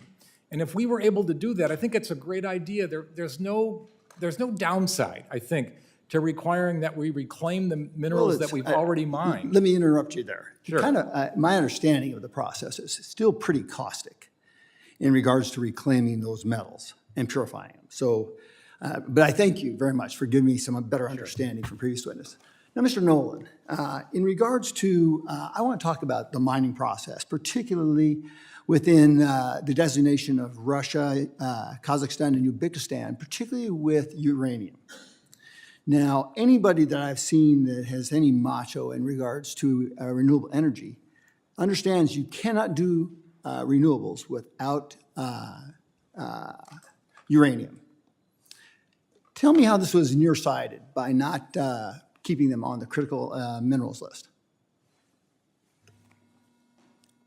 Uranium is critical to base load power in this country. Combined with coal, makes up 40% of our electricity generation here. Right now, only 5% of that uranium is coming from domestic sources, and the majority of that is in stockpiles. So we don't have it. So where does most of the rods come from? Russia, right? Russia, Kazakhstan. And Uzbekistan. And Australia and Canada. So very, very problematic, because if I'm not mistaken, most of it is in Russia, Uzbekistan, and Kazakhstan. That's correct. So when you're looking at something so critical for baseload power, and I want to make sure we get this right, baseload power is different than temporary power, right? Pardon the question, They're sir? very different, aren't they? Very much so. So baseload power 24/7, you flip the switch and it comes on. If the wind doesn't blow, the sun doesn't shine, we don't have energy on the temporary marketplace. In regards to the permitting process, why is it important that the companies, the mining companies, have work outside the United States? Can you give us a kind of a portfolio breakdown for us and why? They work outside the United States because there are jurisdictions measured in any CEO or executive or mining exploration geologist can tell you that are more attractive. This country 10 years ago was the #1 destination for capital. We've now fallen to #3. China is literally cleaning our clock. There are jurisdictions in Canada and Australia that can get through the process and stand up mines within 2 to 3 years. As this committee knows, it takes at least 7 to 10 in this country, and that's before you get to litigation, which can add another 1 to 3 years on top of that. So just to summarize it, you have to have other portfolio aspects to keep your company alive while you're waiting for something in the United States.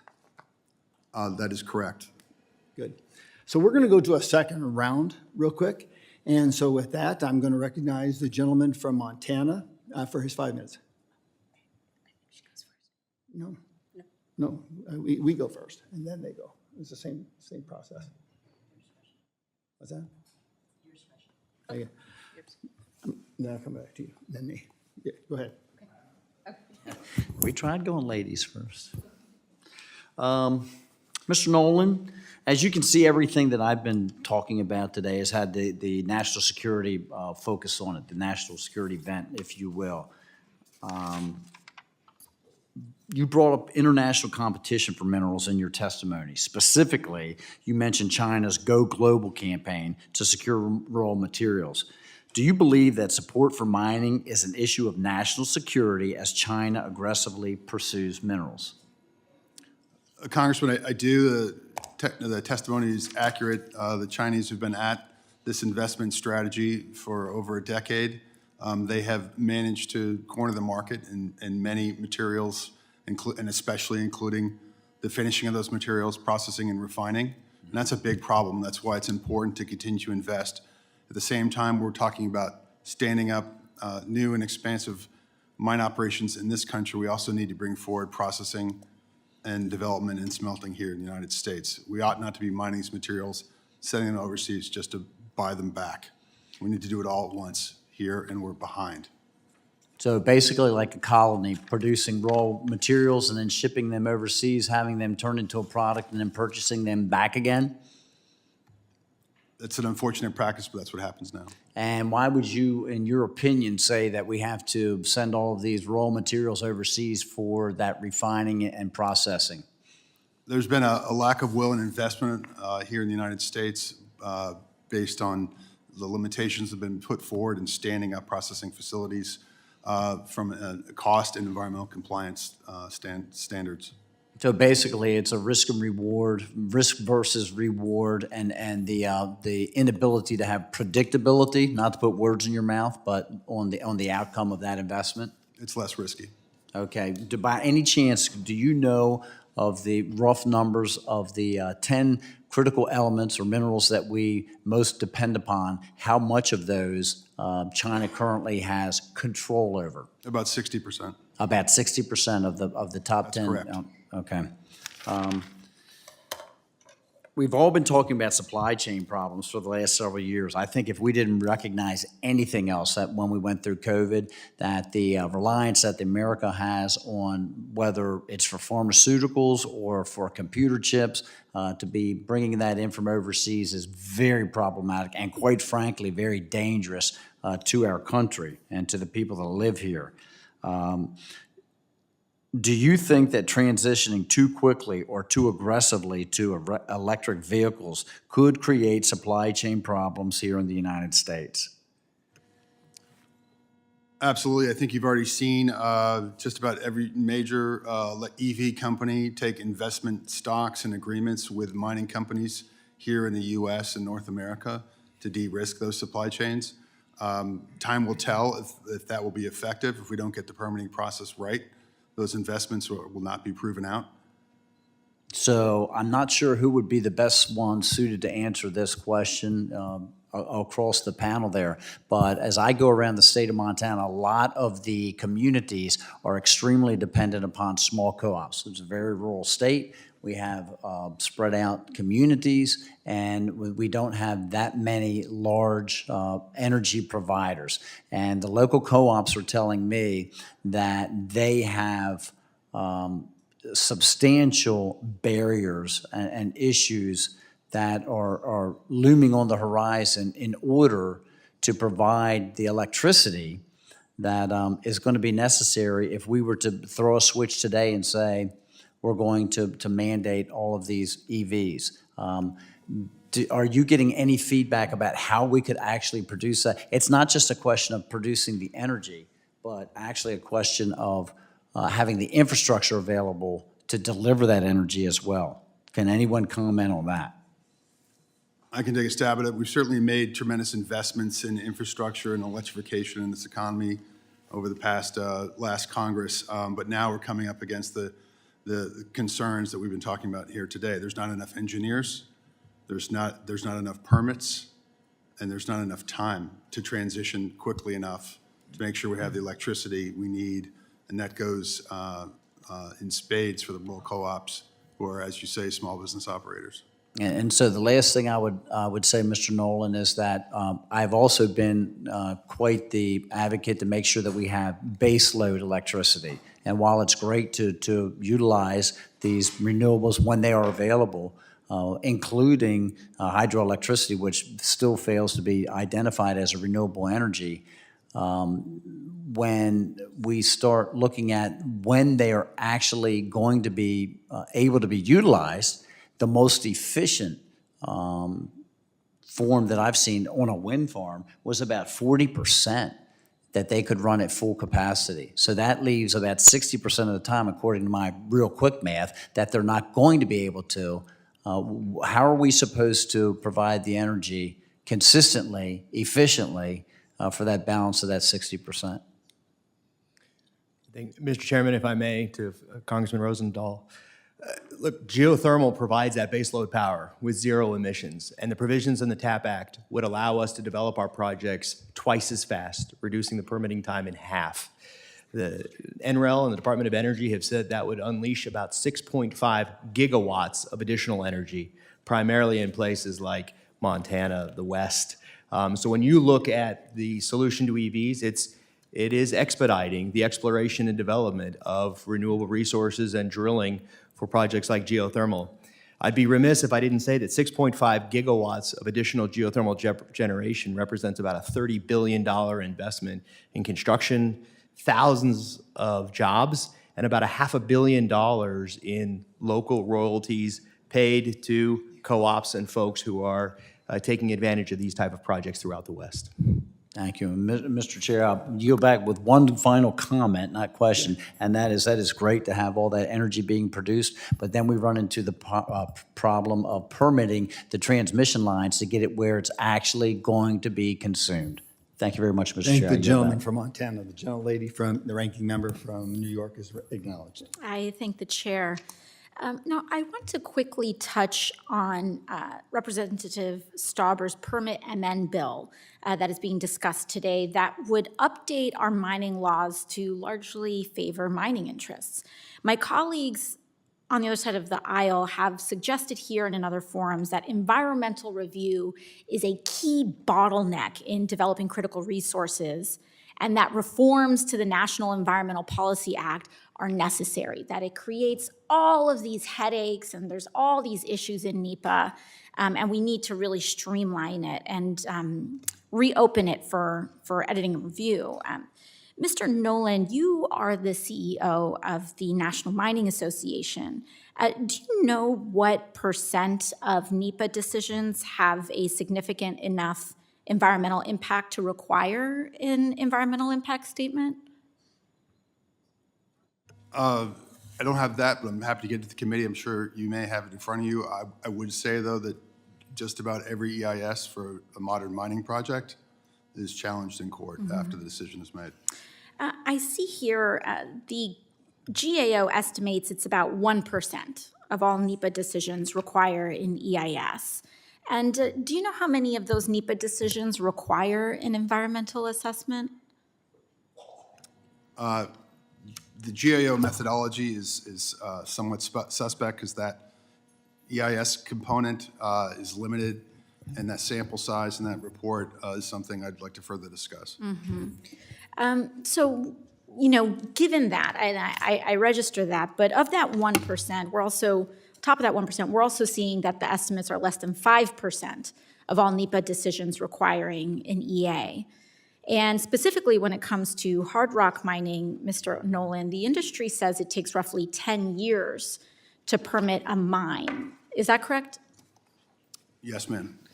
I'd also like to introduce to the record a GAO report that shows hard rock mines average, in their assessment, average about 2 years to permit. And so when we talk about permitting reform, which in the case of this bill guts a lot of environmental review, what we really, I think, should be focusing on is the more than the $1 billion in the Inflation Reduction Act to increase federal agency capacity for those environmental reviews, which, you know, I think would actually speed up time. But I want to turn now to questions around royalties for hard rock mines. Mr. Nolan, how many abandoned hard rock mines are there in the United States? Hundreds of thousands, ma'am. Yes, and according to another report, we're looking at over more than 400,000 abandoned hard rock mines in this country. Also, according to that same study, cleaning up these abandoned mines costs billions upon billions of dollars. These abandoned hard rock mines currently have no source of funds for cleanup at all. And that means that the communities nearby these abandoned mines are left with the burden of toxic waste and pollution, and the burden of paying for that cleanup themselves if it ever even does get cleaned up. And those communities are very often indigenous, low income, or already overburdened. The toxic health effects of these communities can be generational. In fact, a quarter of Navajo Nation women today have extremely high levels of radioactive uranium in their bodies, decades after uranium mining stopped on the nation's lands. And their newborn babies have equally high levels of toxic uranium. Mr. Nolan, do you believe that the public funds and taxpayers should be responsible for paying for the remediation of these sites? And do you believe that these overburdened communities should be left with this mess that they didn't make? I would say that the legacy of abandoned mines is something we all need to work on. Modern mining did not create this mess. You mentioned 20 years, 2 decades ago, but we are working in partnership with this committee and the NGOs to address the problem, whether it's Senator Heinrich's addition of $6 million in the bipartisan infrastructure law or our partnership with Trout Unlimited to put forward bipartisan Good Samaritan legislation. We would like to continue to work with the committee to address AMLs. Thank you. I appreciate that. And would you support a royalty of some kind to help give Americans a fair return for mining companies' production of publicly owned minerals and to help fund the cleanup of some of these abandoned hard rock mines? Certainly, we've been on the record as supporting a fair return to the public, but we believe that that has to be done carefully. Right now, our total tax contribution is that is similar to our global competitors. And at the time we're trying to incentivize the electrification of the economy and bring these mineral projects forward, we have to do this very carefully. And are you aware that in this bill there isn't any such kind of royalty of this kind? I am. Okay. And with that, I yield back. Thank you very much.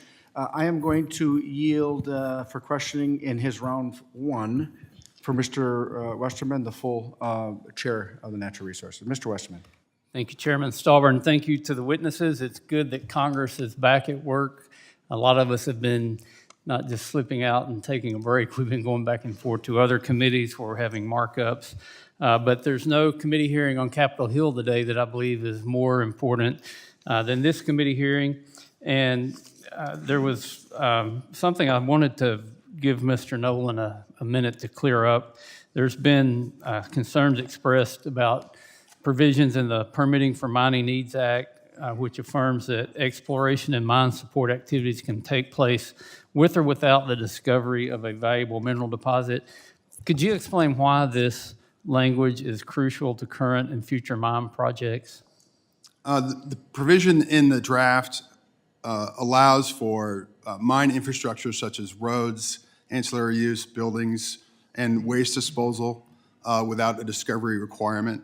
This simply codifies the existing regulations, BLM's 4809 regs, Forest Service's 228A regs, and returns to the historical platform that has been the basis of mining on public lands. What we've seen recently is Judge Miranda Dew, an Obama appointee, actually looked at the Rosemont finding with regards to Thacker Pass and rejected the interpretation that the Rosemont decision about ancillary use was, quote, long settled law, and that was not persuasive. So this rectifies and returns the mining practice to where it should be. Thank you for clarifying that. Mr. Scalacci, in your testimony, and I'll read from it, says, to say that reforms are long overdue is a gross understatement. Most egregiously, mine operators on our public lands, most of which are based in foreign countries, are allowed to take these valuable public resources while paying nothing to the U.S. Treasury, no initial payment to acquire the rights, no royalties, and no rental fees. And you say Congress should start by shifting public land mineral development to a leasing program. So is it your testimony that the main problem with mining is an economic issue and fair pay to the U.S. Treasury? I would say that's a significant problem with the current mining program. You said it was the most egregious problem, and that's where Congress should start. Well, I think what is egregious is the failure of Congress to adopt mining law reform more broadly. So mining law reform would presumably include some issues dealing with permitting and environmental protection. But I do think that the failure to provide the American people with a fair return on their public minerals is wrong. Mr. Chairman, I would like to submit to the record a report from the U.S. Geological Survey and U.S. Department of Commerce that talks about the economic return from minerals in the U.S. In this chart, it shows when you net out mining and recycling that you come up with a value of minerals of about $120 billion. But when you go further and process those minerals in the U.S., that multiplies up to $900 billion of value from those minerals. And those minerals also, when they go into manufacturing, adds $3.7 trillion to the U.S. economy, to the GDP. Would you say that's any economic benefit to the U.S. taxpayer in jobs and other tax revenue that comes from developing those minerals? Of course it is, but if you were developing those minerals on private land or on state land, you would be paying a royalty and probably an acquisition fee for those minerals. So this is not to say that mining doesn't promote economic development in some communities. Of course it does. And I think that's important. The question is whether the American people are going to get a fair return for the minerals that they are providing to companies, often foreign companies, I might add. Mr. Nolan, in your testimony, you've got some very interesting bubble charts that show the production of U.S. minerals in the 1990s compared to China and the production of those minerals today. And on copper, for instance, it's showing 0.7 million tons is what China made in 95, and the U.S. made 2.3 million tons. Today, the U.S. produces 1 million tons, and China produces 11 million tons. My understanding is there are 2 copper smelters in the United States and 50 in China. What impact could producing our domestic copper have to the U.S. economy? The forecast for copper demand, whether it's wind turbines or electric vehicles that take a tremendous amount of copper, are off the charts. If we could bring the smelting and processing back home and incentivize new mines, we could recapture that and really advance our economic future in electrification. Does anybody see a way to do the proposed electrification of the economy without copper? It's impossible. I'm out of time, Mr. Chairman. I yield back. Mr. Westerman, did you want to submit that? And if so, so moved without objection. Thank you. Mr. Gosar, you're recognized for 5 minutes. Thank you, Mr. Nolan. Our colleagues often talk about how the demand for coal is non-existent. Could you please reflect reality at home and abroad? And can you discuss how coal is actually being used more? Absolutely. Coal has a critical role to play in certainly navigating the energy transition we just discussed. Just yesterday, another regional grid operator warned about the capacity and blackout limitations going forward in this country. We saw blackouts and brownouts during Christmas Storm Elliott as prices for other baseload power shot up. Coal remained steady and kept the lights on in many regions of the country.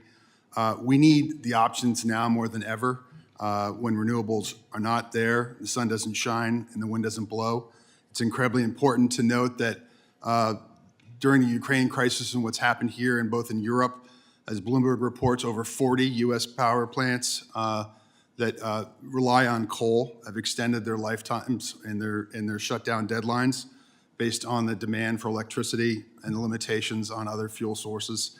In Europe, 26 plants were also brought back online to maintain energy demand and supply, in a half a dozen European countries. So we certainly want to value and continue to value coal as a reliable source of power, and certainly agree that technology can and continues to need to be developed, and investments need to be made in CCUS and CCS to meet the climate goals that we know are important for the nation and the world. So continuing that conversation, so if the whole grid goes down, not very easy to get it started back up, is that true? That is accurate. My understanding is we were a minute away from having that happen, particularly in the western United States. Is that true? Yes, sir. Wow. That's pretty amazing that we got to this point, because I saw earlier that the discussion is that we don't care about markets. We can pursue and push new technology. Now, there was a comment in regards to actual work on the ground, and I applaud a PhD. But, you know, there comes a time when you learn things on the ground, things that are practical, things that are impractical. Would you agree with that, Mr. Nolan? It's important to have certainly aspirational goals, but there is reality, and if you don't take that into balance, people can get hurt. Gotcha. So now, in regards to Resolution Copper, we talked about mitigation for mine sites. Did Resolution spend over $1 billion mitigating a current mine site there? Yes, there was an adjacent site that was on the edge of being on the Superfund list, and they voluntarily cleaned up the entire thing at their own expense. And do specifications, right? And they met all the modern environmental specifications, sir. We have constantly come to the grounds to mitigate some of these orphan mines or these abandoned mines. But the other side refuses to allow it because they want to keep continually having them liable, whoever does it, the liability, even though they're doing it to the same context as the law stipulates. These are groups like Audubon Society, Trout Unlimited, and they've been forbade to actually mitigate some of these. So there's lots of possibilities here. The second to the last question I have, Mr. Nolan, is we now have new smeltering and extraction processes, particularly for critical minerals in regards to ore. It's very green, uses very little water, and extracts all minerals out of the ore, leaving a silicate base, which our semiconductor base actually needs. How will this actually help us keep those types of programs here instead of sending them abroad? There's been tremendous strides made in additional modern environmental techniques, including in situ and brine extraction that my colleague had mentioned, and I think it's important to bring those technologies forward and invest in them as well, because the demand, again, as I've said repeatedly today, is so dramatic that we're going to need all sources, including brines in situ as well as recycling. Yeah. Mr. Nat, it would take a revolutionary, I'm going to make a statement, it would take a revolutionary scientific advancement in battery storage for renewables to actually take the place of oil and gas. Is that true? Again, I'm not an expert on battery, but I can tell you, yes, about 70% of the current U.S. Energy is either oil, natural gas. Mr. Nolan? Correct. Mr. Thompson? I'm sorry, can you repeat the question? Yeah, it would take a revolutionary discovery in science for batteries to replace oil and gas, or even improving your place in the world on geothermal. I think batteries don't produce electricity to begin with. They have to be charged and discharged. So to make that clarification, I think is critical. And the renewable resources, geothermal is one of the few that is base load producing power 24 hours a day. And for the intermittent resources to charge that, you would need a very large amount of batteries or a new technology, yes. Last, Mr. Squatch, I'm a big recycler, so I really want to see the push. I appreciate your including me in the conversation here. There are some remarkable technologies that are being developed for what we call metal air batteries, iron air batteries, zinc air batteries, and some other things that are really, I think, going to revolutionize the storage of energy. I should also mention that there are a number of proposals now that are coming up for pumped hydro facilities, and I happen to prepare an environmental assessment for a company in Colorado that's doing a pumped hydro facility, which is basically a battery-type storage facility. So we're not there yet, I think, with the kind of storage that we're going to need to overcome the baseload issues, but we're getting there. So I think we're going to see that revolution in storage technology in the not-too-distant future. Time will tell. Thank you, Mr. Gosar. You're up next. Mr. Webster. Thank you, Mr. Chair. I actually have a question of you. And It's kind of a long one, but I'm supportive of many of the provisions in these bills because they make us, the permitting process for domestic energy and material production more efficient and reduces America's reliance on our adversaries for the resources. Also share your strong opposition to the mineral withdrawal recently imposed by the Biden administration and the Superior National Forest, which prevents the development of vast copper resources there. This administration should be taking action to develop resources domestically before going out of to our adversaries and nations and significantly lowering environmental and labor standards. However, I'm concerned about how the bill could impact Florida and the eastern Gulf of Mexico. Florida's Gulf Coast is a world-renowned tourist attraction and the base of important military training and weapons testing. I've long opposed drilling there. There are large, vital training areas east of the military mission line and require open space for fighter jet training. There are also many significant Department of Defense installations. The DoD refers to the Eastern Gulf as an irreplaceable national asset. The unique capabilities in the region have been developed over decades. We spent billions of taxpayer dollars as an investment. The Trump administration recognized the importance of protecting the area and worked with the Florida delegation to extend a drilling moratorium. Trump moratorium is in effect until 2032. I am glad this bill will not impact the existing moratorium.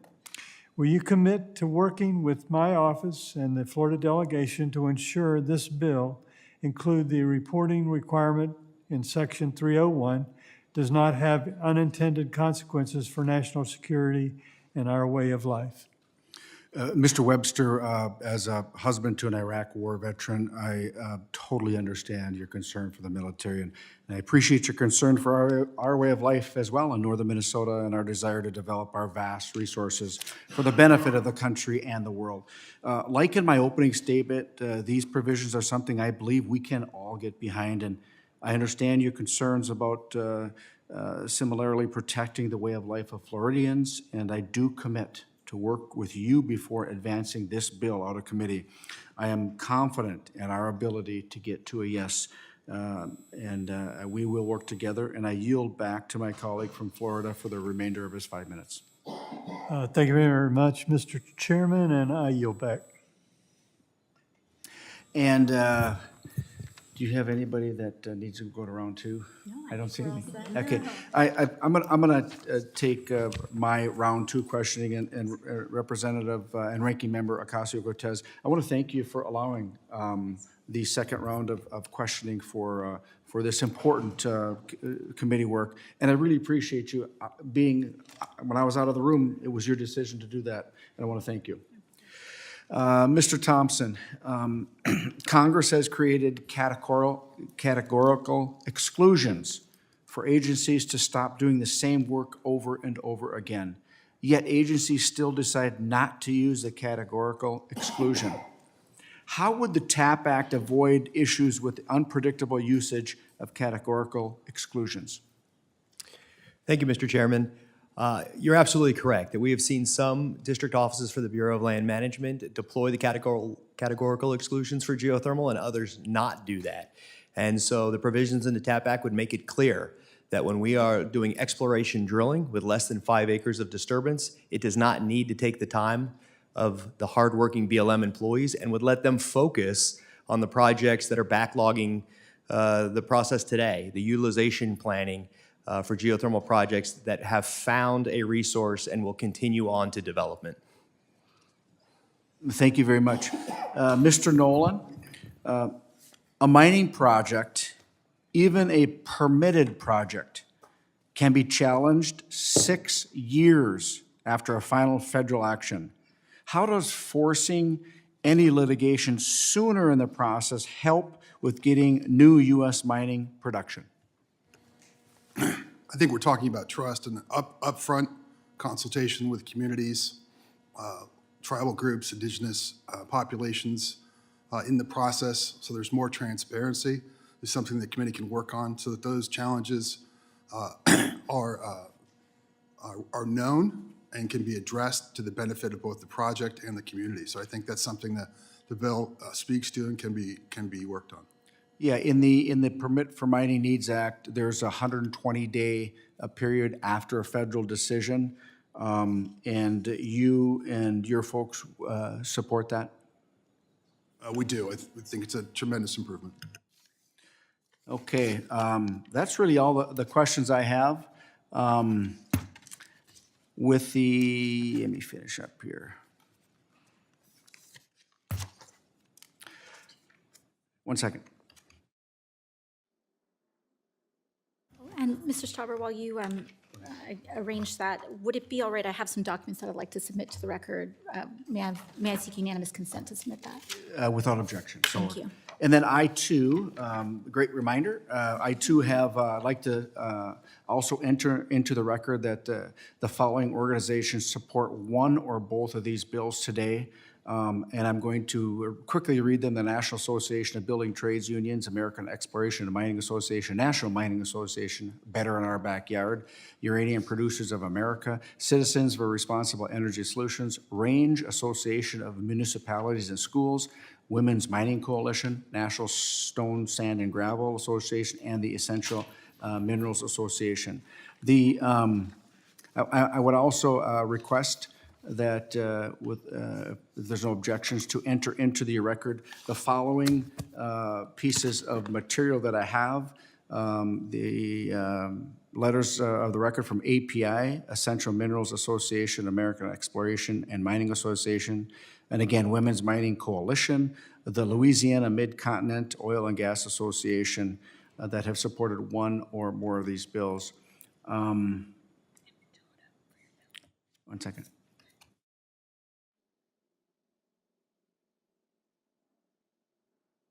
I will just say that the packet that I have in my hand, I will want to enter into the record without objection, so ordered.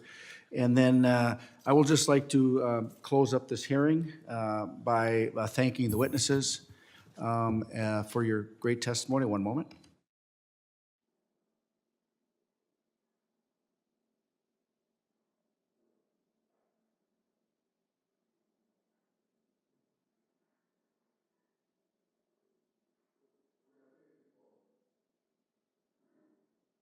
Here's how we officially close.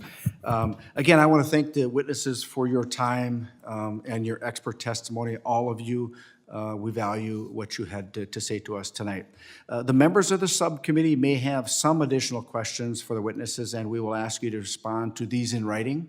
Under Committee Rule 3, members of the committee must submit questions to the committee clerk by 5 p.m.